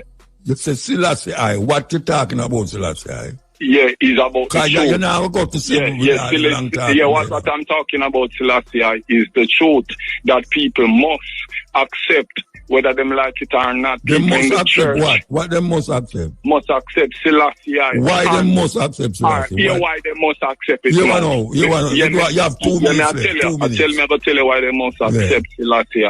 Is because of the ways and principles and intelligence that he stands for, and he broadcasts it worldwide. So what to the people that will never hear about Haile Selassie yet? What to the people that will never hear about Haile Selassie yet? That's why they must know about him. How them going to know about him? They must know about him. How them going to know? Because of these world leaders must. No, I'm not talking about world leader now. All the people them in a remote, all the people them in a remote, in the Amazon, deep in a China mountain in a Tibet, or down in a the Bushman them. Where them are going to know about it from? All right, listen now. Here how them are going to know. Muta, you was a countryman before you come a town, come see. No, me did a country and come a town. Me go there, leave a town and go a country. You never leave a country first? No. All right, but town no ban. All right, we're not that too much. I just say this and town no everything. Ban. And you know about say what you're going to say. I just say this and cover up everything. Muta, you see, me hear you specific talks and I hear me hear say, and if me hear say a Muta talk the truth out and birth in a word, Muta said he was living at a point in Montego Bay. I don't remember if it's Montego Bay, but about 99% in the country and with your baby mother and your children, your 2 daughters then, Aishiwawa and Aishama. Yeah, me know them personally when I used to visit the African news. So anyway, I get back to the point to Selassie. Hold on there. You have to leave now. You can't. A 7 thing you talk about, I have to know you not talk about Haile. All right, so no, true. You want the intelligence. Why no, people me want to find out where you talk about, where you about 7 words. I'm all right, so where I go down. No, we not go down no further. You want to know. You have to call back. Because you make people start cuss me. Just Muta, just know. You have to call the truth, whether people like it or not. You hear Muta? All right, I leave down. Yeah, by the blood of Jesus Christ. Yes, I am. Sir. You know, say, from the idea me hear my voice, blood of Jesus Christ, I never used to say it, you know. But him start now say Haile Selassie and the blood of Jesus. I don't know how that come up in Haile Selassie thing. Anyway, Hey. Sabatooth. Sabatooth, you see the rasa. Sabatooth, actually, he must get sick and all them really why him come back now and feel say he have to add the blood of Jesus upon the whole thing. Because I'm out say that get him better too. Anyway, he not really get better too, you know, because I'm still a go on with it. The long-winded talking and argument to make people get vexed with me. See that man get vexed with me. See how man get vexed with me already. Anyway, yes, yeah. Yeah. How are this now? Yeah. Hello. Yeah. Hello. Yes, sir. Water. Yes, sir.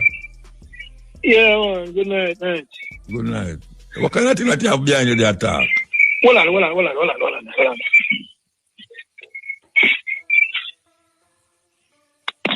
Yeah, man. I do it. Lock it off. Yes, sir. Yeah, man. Latifa call it tonight, cause. Latifa call? Call it when the woman there, cause. She don't want Europe and she don't want Europe. Me know.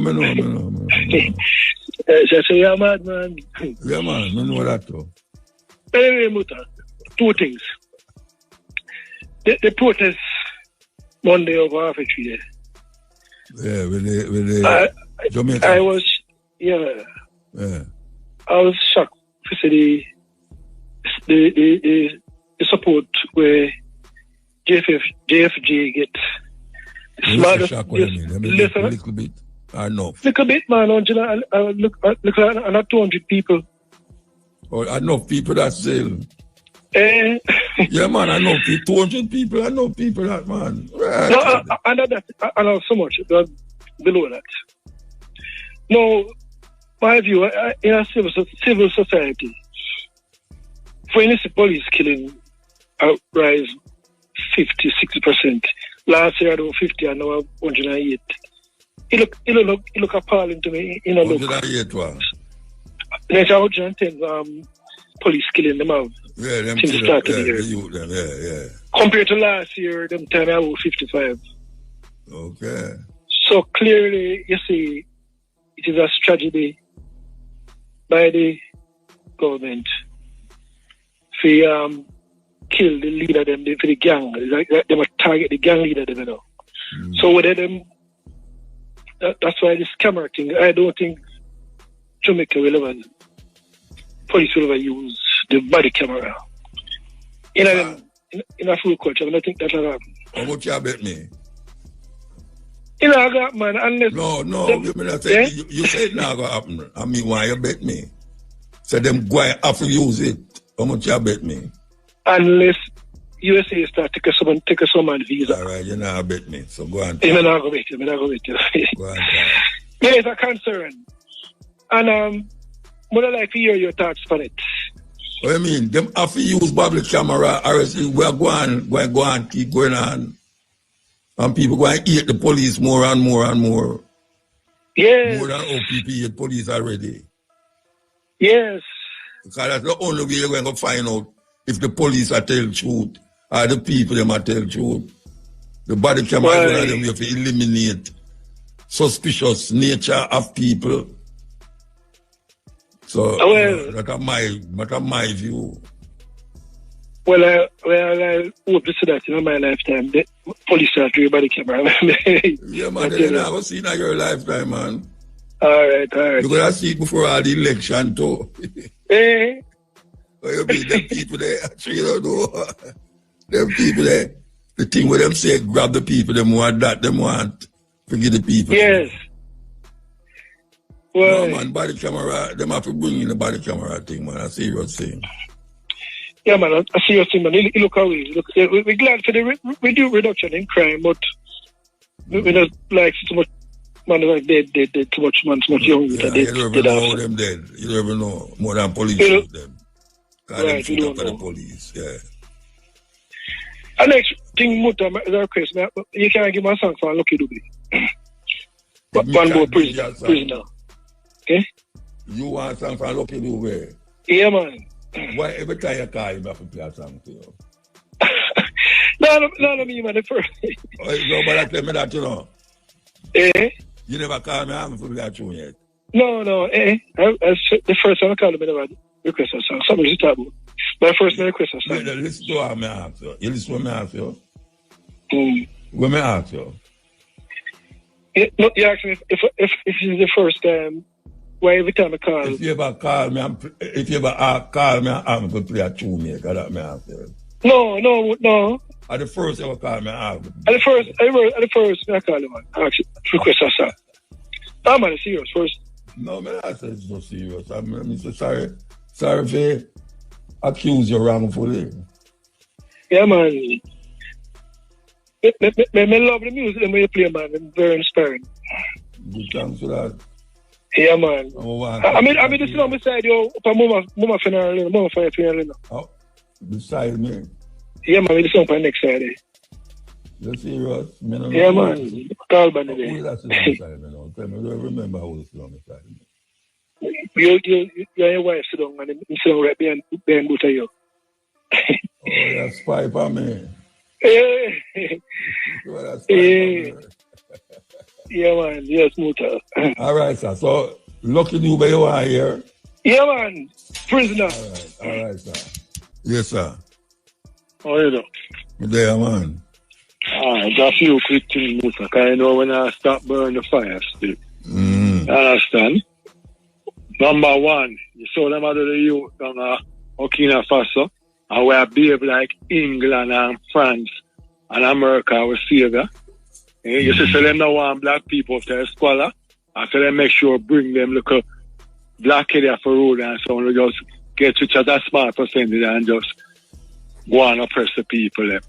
So I hope these black Jamaicans know, say, the feast of a car you can read that make you intelligent. Alright? Because you can't read that make you intelligent. Because all who are around Jamaica, a man from university, and them don't, we don't want no intelligent person. We want people with vision. Alright, Muta? With the police them now, me know, say 90% of them killing there. No, go so, you may not know, but me are telling me no. Alright? You notice after the man them dead, you realize one wanted from who, whatever. All them they just fling charge upon them and me know why. But what actually happened is it's just a fear, a psychological fear where Horace Chang said it and the Prime Minister said it. So you start to know, you start to apply some draconian measure and make a boy know, so well, alright. No. Because Muta, if you develop a country a way where the average man can provide basic necessity, you know, that's no crime in a Muta when a man come off and farm ground and too tired all the morning is bed and asleep. So obviously PMP and JP do not have the solution for the 80% of black African people. Why is it that everybody else, the Chinese, the Syrian, the Jews, can come from anywhere and get trapped with each other? And Maxfield Avenue not change, Rima not change, Walton not change. Incidental Motor, big up to you and big up to your program. Them start fix the road at Walton Sunday. About 4 months. The same place we are talking about, the same place. The same place, but it's like I'm going to take the whole day. I must have about 8 parts and big up. And them there on Sunday, from Sunday. Yeah. Pass yesterday, them there on pass. No, since night, since evening, them there or something. So when I try to get the Jamaican black people say, the only way we I get out of this because the people them and money at them got, you know. And money at them got. If Andrew only can build a wall for much $1 million and then one of the people in charging Lasco, and matter of fact, Lasco about $200. Can me buy a mate there, they motor and make some more time. I don't want to go over the place like a virgin there. And when I buy them make a $400, I say, no, bruh, no. Now I go up again. Motor, yes, I'm going to go up the mega there. Because I love me, I can't be saltfish, I'm a color, I'm a saltfish. And me I buy saltfish from $100 to $200. The last piece I buy about 2 weeks ago was $700. I'm going to go up there today, Wednesday, I'm going to go up there Monday, and $900 feet. So, my thing is no Muta. I want a Jamaican people apart from you and Carbo and Mandingo and Raspa. Make the Jamaican people know, sir. All of these politicians the Muta, just check the radio. And your day start talk about farming. Yeah, we have to feed ourselves and him so irritable about it, Muta. I'm a day I listen to him and say, but we have to feed ourselves, you know, Trump about up until this very minute, you know, start talk how you split up the land. You see, you so hypocritical them are here, you know, Muta. If you saw the man a be about farming, Muta. That him say everybody. The people may say, I don't know what I say. Oh, the Prime Minister started to delve in a farming so hard. And we have said that on the radio and nobody knows say, man. And today you say it, Muta. Yeah. And today, but when me I listen to him say, no, all right, the land them out of Whole Harbour Road, and the land them come people come register on the 4 p.m. And the man them out of St. Thomas. Out of St. Thomas, the piece of motor is just all sham. Just like how when I'm talk for 100 million, it is issue disbursed for road, bushing and bushing everybody are going. So I want them behave like them are going like them forget, you know. All right, Muta. Then they'll write up no Muta. Between yesterday again and today, my carry on, born gun and up anybody catch a gun 15,000, 15 years and you might carry on. I say, the money a lie, Muta, means a dunce. But I know that him say today, I hear him on the radio say, the ombudsman, there's no ombudsman, but him don't know who is representing the ombudsman now. Him are the Minister of Defense, you know. But him don't know who. Justice, Minister of Justice. But him don't know who will represent the ombudsman now, even though him not call him ombudsman. The Minister of Justice don't know who that, you know. No, but that not a waste of taxpayers' money. I am telling you that not cheap because them do. It's like the police no Muta. Remember, I said a police, a man they get handcuffed on a watch up and a chop back, you know. Handcuffed, you know. And the police go over and go shoot him and not come out tight, you know. Right. They are a big man named Pierre must Monday two again, you know. With a mother as a senior citizen, you know. As a senior citizen, you know. And a man pepper spray, you know. But Muta, when you want to see from the police, you know, is them got Beverly's and Cherry guys, they got tell, look at youth. So come round them up on a process, and that's how you want to see, you know. Guys, you can't do it to get up people. I can do for years. And Fitz Jackson and talk about that. PNP does it, and JP come there. Them just see you chance to go up in a truck. I want to come in a Beverly's. You go out there and run up the youth and want to come where I carry on spear, and then I'm talking a process. So I want to see that happen because the law is supposed to be for everybody.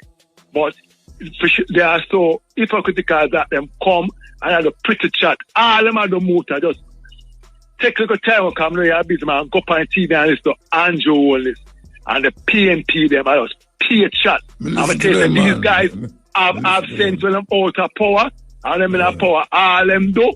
I want to remember the opposition not talking about the $3 trillion we don't give account for now. We don't come on TV and tell us what happened with that. You know, big up to most of the exposure start, but I know they don't say about the Muta. So the two of them protect them one another when election come and play mind game from the people. And Muta say it again, and I go always say it. If you show them $100,000 in front of both the PNP and JP around me, I will not, because I'm a man of my word. The last vote, independent.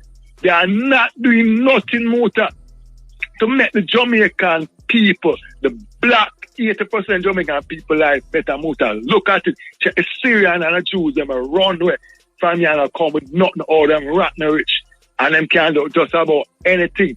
They'll write out no Muta. When I talk about the root of the problem, why not make up the same knife for United States and say, well, no, do nothing about the gun, but you talk about get to you. We have the gun. Muta, who have raw meat, see fire, the youth them hungry. And if you want to change this nation, Muta, and get people productive, because it has to happen just like how you tell you to them away by the camera, you know. Because if you have nothing to hide, you away by the camera, you know. Because them show footage when them have the tool them stand up, you know, and shoot them down cold-blooded. And the police commissioner talk about it, Andrew do not talk about it. Delroy Chuck do not talk about it. The minister there where can't speak English, Horace talk about it. But yet still Delroy Chuck did I lick out upon it, so hypocritical them is. Did I lick out upon the police them, what them do to Royal Read all them did. And a long time them a kick off 4 people door. And I broke out them place and leave time don't say nothing. Long time. You understand? But anything to do with poor black people, you want to come deal with it somewhere like say. Delroy Chuck, you know, look like we. I mean, I apologize, you don't look like we are. We are suffer. Are we living in the dust? Are we in the sewage water? Are we Rasta man here cut off for ganja? I will still not benefit. I want to talk more farming now because the 8 pound motor program as the number 1 program. Because I'm listen to you know, and I come with them touting argument. Like them anything. Cut up the land and give it to the black people because we're parents fast for it. And I want to know who the government... Without tax on the land, without tax on the land. I want to know who the government buys from. Because if we own the land, how is it that we now buying and getting the land for build no house? The son of buy land for 30 million and everything. Matchbox. Thank you. You can't return. Him there a chat, passionate motor, about it. And them now mitigate and say, this is what we want to know one of the Delroy Chuck. We want to know one of the cost of living there, cost of living. And we don't want to chatting because government doing everything free. We're not spending no money. And still I buy SUV and can't tell all the $3 trillion go. Last, the motor, them buy a piece of machine, medical machine for some hospital. I'm going to be, you know, the machine for 30 million, you know.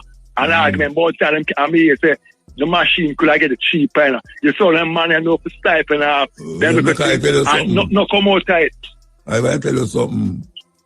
I have a brethren, some brethren where get some machine for children hospital. Yeah. And them want to bring it out there. If you ever hear how much them have to pay for bring it, the youth them say them can't bother with it then. Because I go around and get people to donate this and get the machine. And then now them have to go put it in them pocket now where them not have. We bring the machine them and the brother them say, boy, we can't do that. And that happened to me already. Motor with children. In no one King's House and children children hospital we have benefit from him saying no want it. Like I my prime minister. You know, want a senior where the man them are bringing money to uplift the hospital. Him saying do not want it in a motor. And that me I try telling her, Andrew only sit down so, Mark only sit down so, Portia sit down so, PJ sit down so, them now none. All of these guys the motor is to control we or them do them use the army and the police force to bring fear in people so them can't stop because them can't offend the police them in the motor. You know why them can't offend the police? Because psychological the police them are gonna protect them. So anything the police do, you'll never hear Horace or the police commissioners are foolish. You said, oh, you put pepper spray a big man when not do no crime and the mother in there and not come out there. Tell me no motor how you put do that. Them pepper spray the little daughter in the taxi. Thank you. Cut off our locks. I cut off our locks and not go on for no meal no good. Or no meal good. Go cut to United States and tell them to stop sending the gun out here. Just like how Andrew talk about Asian do it. And when I China Asian for no gun. So we are cute Asian and the man not bring a gun. Deal with the problem, Andrew Wallace, and stop behaving like a tech Jamaican people period. The same thing with you, Mark Golden. Long life motor. Yeah, man, bless him, man. Better come forward, you know. Yeah. You know more than something. Because I listen to the callers them and trust me, they have valid points and so on, but before me even make my points, I'm gonna say this. The Bible said this, which I agree to it full out. Be not conformed to the world, but be transformed by the renewing of your mind. I'm gonna take the renewing of your mind part because how people approach things, especially black people, or them must cling to this European belief system, this Jesus business, this white philosophy, they literally whitewash. You understand me? I try to say, Captain. Mm-hmm. However, I say that to say this now. Balance. I'm approaching with balance. Because look at this now.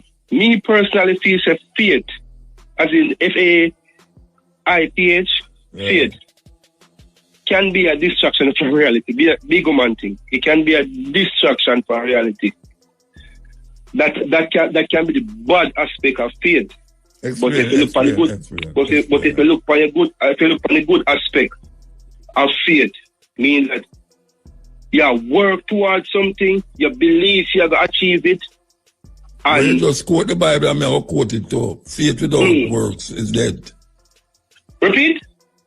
The Bible says, faith without works is dead. Faith without the works. Yeah, it's dead. So that is the good aspect of faith. Yeah. Yes, I'm saying that to say this now. But me hear people or callers on the line, them a lick the police, them all over, which nothing wrong with that. Personally speaking, nothing wrong with that. But if you look on this now, come on, Motor. Could be logical now. Me know some every man where police go for, literally have them gun on them. Already if you take them on and everything there. Cool. Me ain't know that, for sure. Right? But as a police, or as a human being, I'm not going to talk the police aspect of it.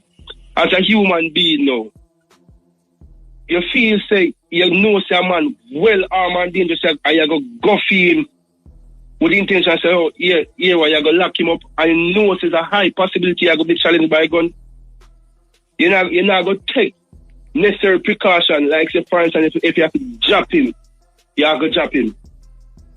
So that's some question or thing. Yeah, but that is a different thing from a policeman who raid a youth place and the youth run and them shoot him, no find no gun and then put a gun on him.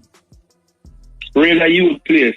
Well, if well, I'm going to a man yard and shoot the man them have an tattoo and this and this and that. And it, just like me when me a youth, I promise you a jeep I come and run. Yeah, that's what we used to do. You sit down underneath street light. And we know how Jeep stay, the light them closer than the car. We are run. And me I say no, in a case like that where we never know nothing about no gun for go get gun and all them something there. So when I use sit down and like all a Rasta group sit down now, and policeman just come inside there. So hey, that's something we can't tell you know. Policeman just come in there and kick over the pot. And stir up the pot to say, gun in the pot, you know, gun in the pot. A big Rasta man, them are older than them.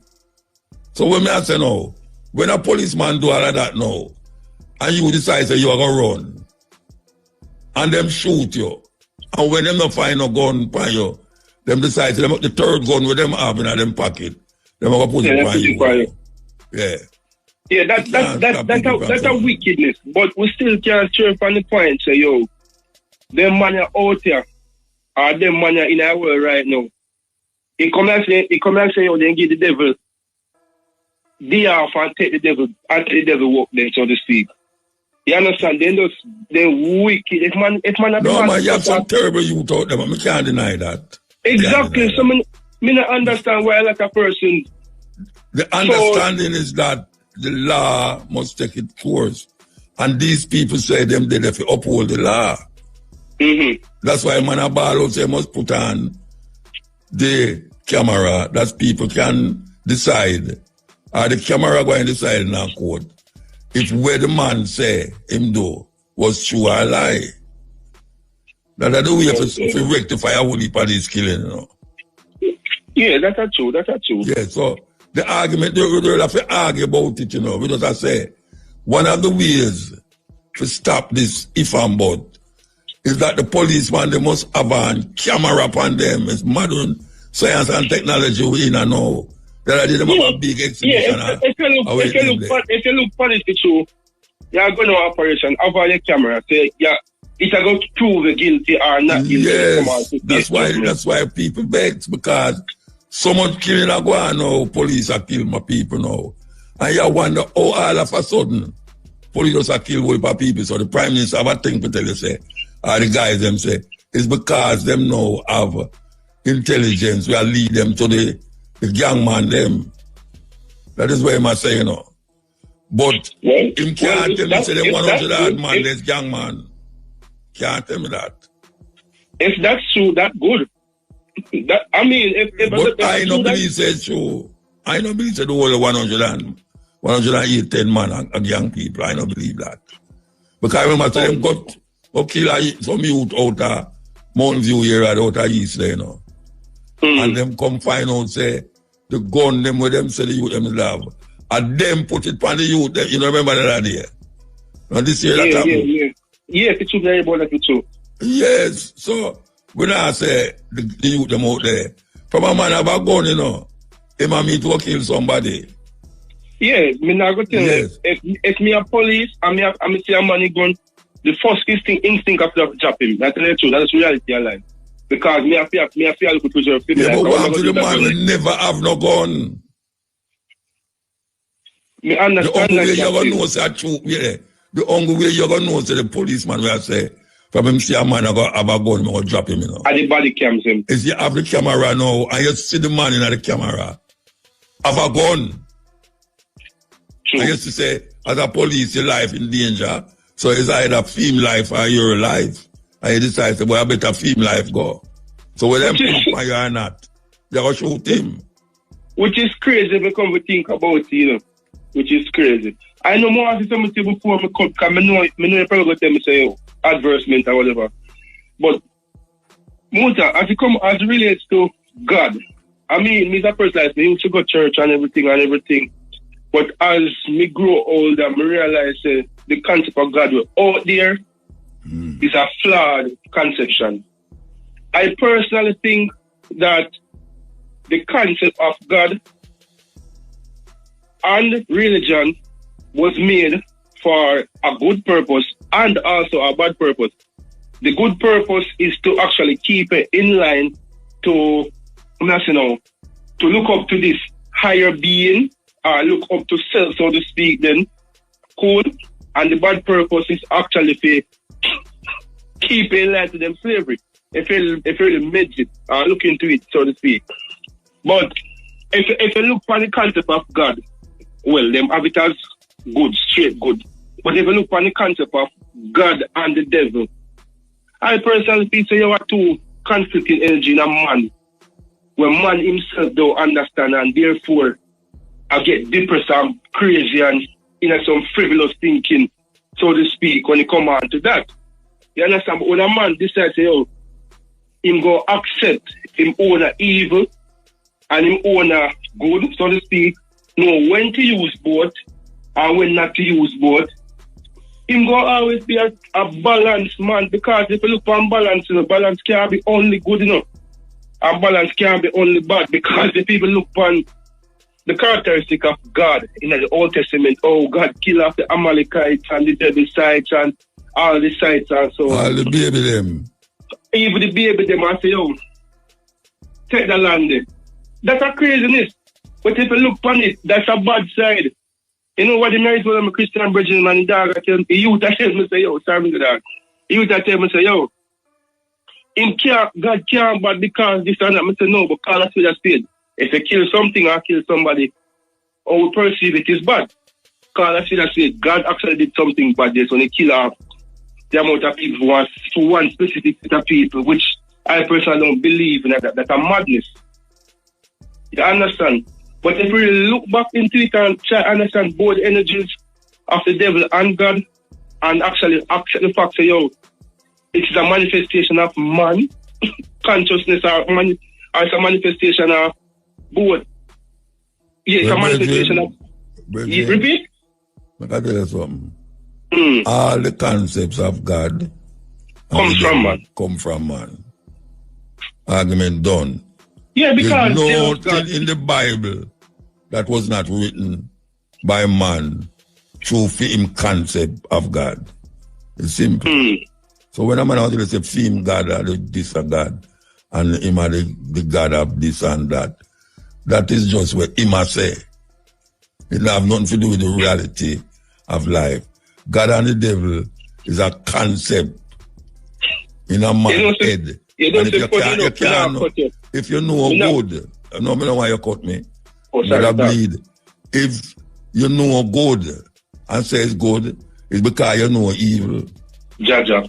Because you can't have good without evil.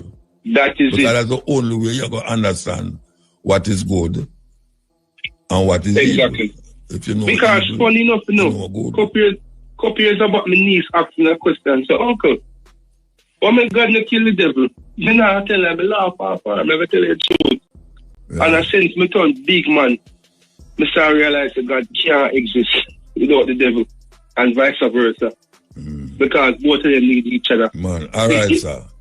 Yeah. Give thanks, Benjamin. Yeah? Yeah, man, no problem, Captain. Respect it. Bless up yourself, sir. Over the place. You take it over already, believe you me. Dingo. Yeah, man, good. Yeah, the demonstration yesterday outside the U.S. Embassy and the French Embassy went well attended, and you mean in African England? people. In England? Yes, in England. Yes. I went to both. First, it started at the U.S. Embassy by Vauxhall, 9M Lane. All right, first tell me where them are demonstrating, because I have 2 demonstrations down here. So tell me where them are demonstrating for in England. Demonstrating to say that the USA and France and other NATO things must leave President Traoré in Burkina Faso alone, because I remember when they do with Kwame Nkrumah, Lumumba, and other African leaders and them thing there, fighting against Pan, and that we are showing solidarity, you know. Okay, and peace. Jamaica. Yes. And I actually spoke by the U.S. Embassy still. And then afterwards, there was a march to the French Embassy. So as I was at both places, and they were well attended, you know. So what was the outcome of the march? What is the decision that? The outcome of the march is that it has been demonstrated by the march that there are African people who are aware of what is going on, and we're not going to stand by and make these racist imperialists do as they want to do in trying to murder Traoré in Burkina Faso, like what they did with Thomas Sankara and that type of thing. And for us to communicate, as Marcus Garvey said that we should, that we work across international borders as African people. And I made some good connections with some brothers and sisters from Burkina Faso who were at the march, the demonstration yesterday, you know. So I will keep you posted where that is concerned. And demonstration in support of Traoré and so going on in Jamaica too, I am asking you. Yeah, man, today. Okay. Yeah, man, go on, man. All over the place. Right. Yes, so all over. So I'm glad where that is concerned. So we as African people have to keep doing that. And as I had said, what Traoré and others are doing is what Marcus Garvey and others set in train, because every generation have to do them work towards realizing things. And Muta, when you preach about the farming thing all the while, of course it's absolutely true. Because if you don't grow your own food and feed yourself, you're at the mercy of food, you depend on the food. You don't see that true. You don't see that true all the way. Exactly, Marcus Garvey Jr. always used to say, to eat, we have to grow what we need. You know, there's no other way. Jamaica import too much things that can be produced in Jamaica. And the next thing to Muta is that we need to be making a lot of things like phones and other type of technical things that we importing too much of. Because we people have the brains and the know-all, but the politicians, PMP and GLP, not interested in our people being self-reliant in manufacturing things that we can manufacture in Jamaica for ourselves. You know what I mean? Yes, well, we have to know which side we want to depend on. Because we have to name African nationalism, and we hear Trump come about American nationalism. Him not wrong. Him not wrong to do him as say, but we must but you see, as serious as him take it, we must take it. Based on wanting to continue to rob I in Mother Africa and the Caribbean with our resources and that type of thing. No, that's why I say we must now understand what African nationalism means to us. Yes, we must know because that is the most important thing that we see about our own interests. Because no other race of people can see about our interests, just like the virgin who talked to you before and thing. I mean, not before, the one before, you know, where I say we as African people, as I say in Jamaica, have to do things for ourselves. Because there's no other way. Chinese, Indians, whatever, Europeans, Jews and things in Jamaica, well off on them things than the African majority. And it is so sad, and I agree with you about the body camera, because many youths are being murdered. And as we know, some youths are bad, that is true, but many innocent youths are being murdered by the police, you know?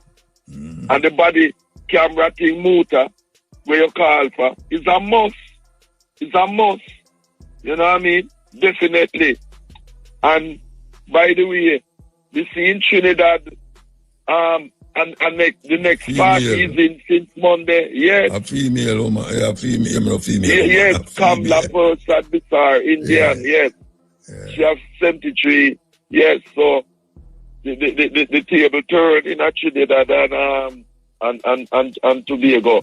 And by the way, on Monday the 28th too, same day that new party in Trinidad, a massive power blackout in Southern Europe. Yeah, me hear about it. Them say the biggest blackout ever in Europe. Biggest blackout ever. Yes, and I know them don't know what caused it. What caused it, yeah. I know. And you know what happened to? You see the people them who like cost cash, money, was in problem because through them don't have no cash. They couldn't buy nothing or do nothing. Yeah. Machine and that is why, you know, me always say cash is absolutely necessary. Because when them machines they use things, you know, forget when they use them credit thing. When them power thing happen, and them don't have no cash. Who don't have no cash can't buy nothing. Everything crash. You know what I mean? Yeah. Serious thing. You know? Cash must always remain. You know? Must always remain. And you know our next thing, Muta? We must recognize officially in Jamaica and elsewhere our African religions, you know. Like of the Akan, the Ewe, Yoruba and thing, you know. You notice all of the non-African religions them in Jamaica are recognized. But our African religions, some of our spiritualities are still deemed as devil worship. As devil worship and that type of thing. Yeah, man. We have to do that. You know what I mean? We have to do that, man. You know? And we still a fight, good fight, you know, we're not stop. No, we're not stop. And I'll keep you posted with the support for Traoré and other Pan-Africanists in with movement which is going on. Because I see whereby people with the demonstration yesterday, a lot more people have come on board, which is a good thing, you know what I mean? To say that we have to work at this constantly in supporting African people wherever we are in the world. Because touch one, touch all. That is the important message, you know what I mean? Yeah, and we just have to continue Marcus Garvey work. See? And right? Yeah. All right. Blessed love Muta. And go and keep up the good work. You and Cabo, another Pan-Africanist, including the birds in the car.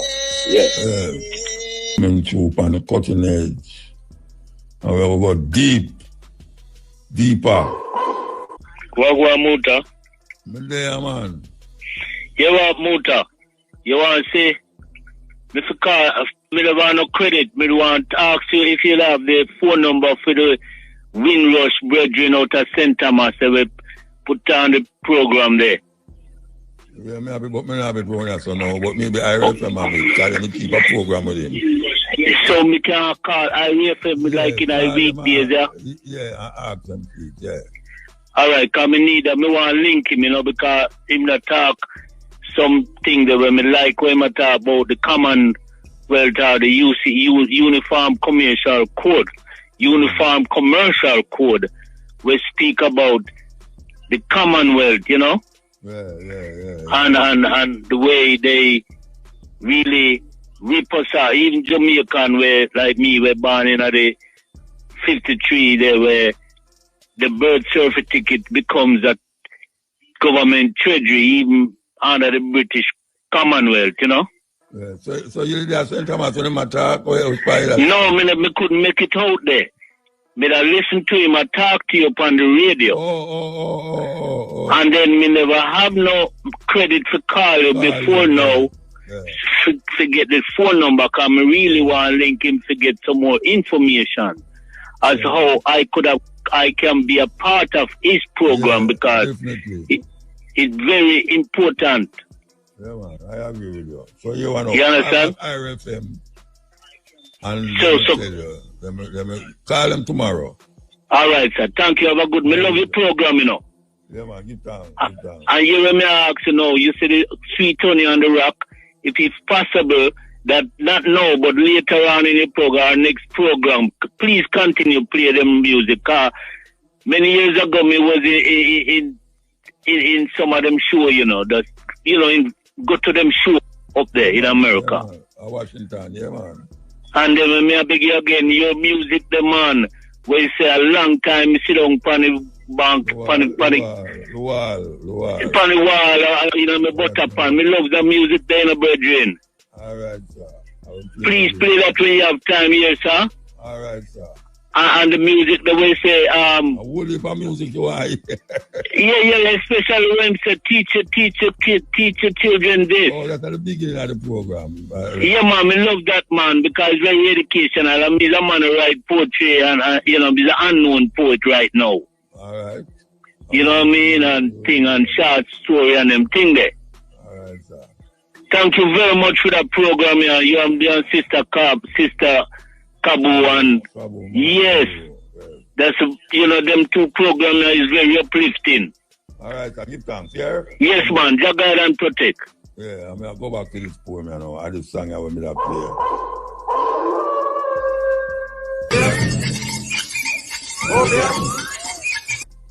Yeah. I mean, I hear nothing, or him not say nothing. Must say asleep. All right. All right. Yeah, man, talk now, man. Come on to call the radio for your phone. Yeah, motor.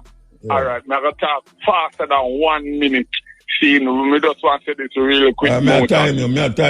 All right, time me right now. Fast, me I done before 1 minute. Start time me right now. All right, Mutabruka. More you build a poetry named The Truth of Lie, or you put the plural upon it with the S, lies. The truth of lies. All right, that's how. All right, me I tell you something now, Muta. The whole of your call of them a cry out to your brother and people worldwide, brother. Your program is very educational and inspirational. It teach the prime ministers and the president and the high society, brother. The educated and the dunks, them, brother. Listen to me. The people that cry out to you and Cabo, I said, on have the two best program for IRFM. Now, listen to me now, Muta. I'm going to ask you, please, whether the management of IRFM team have to go and reassign Elise Kelly or take her off a leave. But the people that cry out here, I'm going to show you why and what is the point of that. You see, any Elise Kelly come back at IRFM and take back her slot, and IRFM needs a reshufflement of cabinet. Meaning that Muta has to get more dates, because if Muta play upon the program, the youth them will stop kill and rob, and the whole heap of gun them, they will say it's not necessary to go kill baby and granny on the breast. Seeing because Muta program is educated enough for the youth them, but Muta don't have enough time, brother. Seem like Marcus Mosiah Garvey, him don't have enough time to talk. The way him have so much all knowledge. Right, sir, the minute and 2 gone, 2 minutes gone. All right, Lord of Jesus Christ. Yeah. Okay, over there. Over there.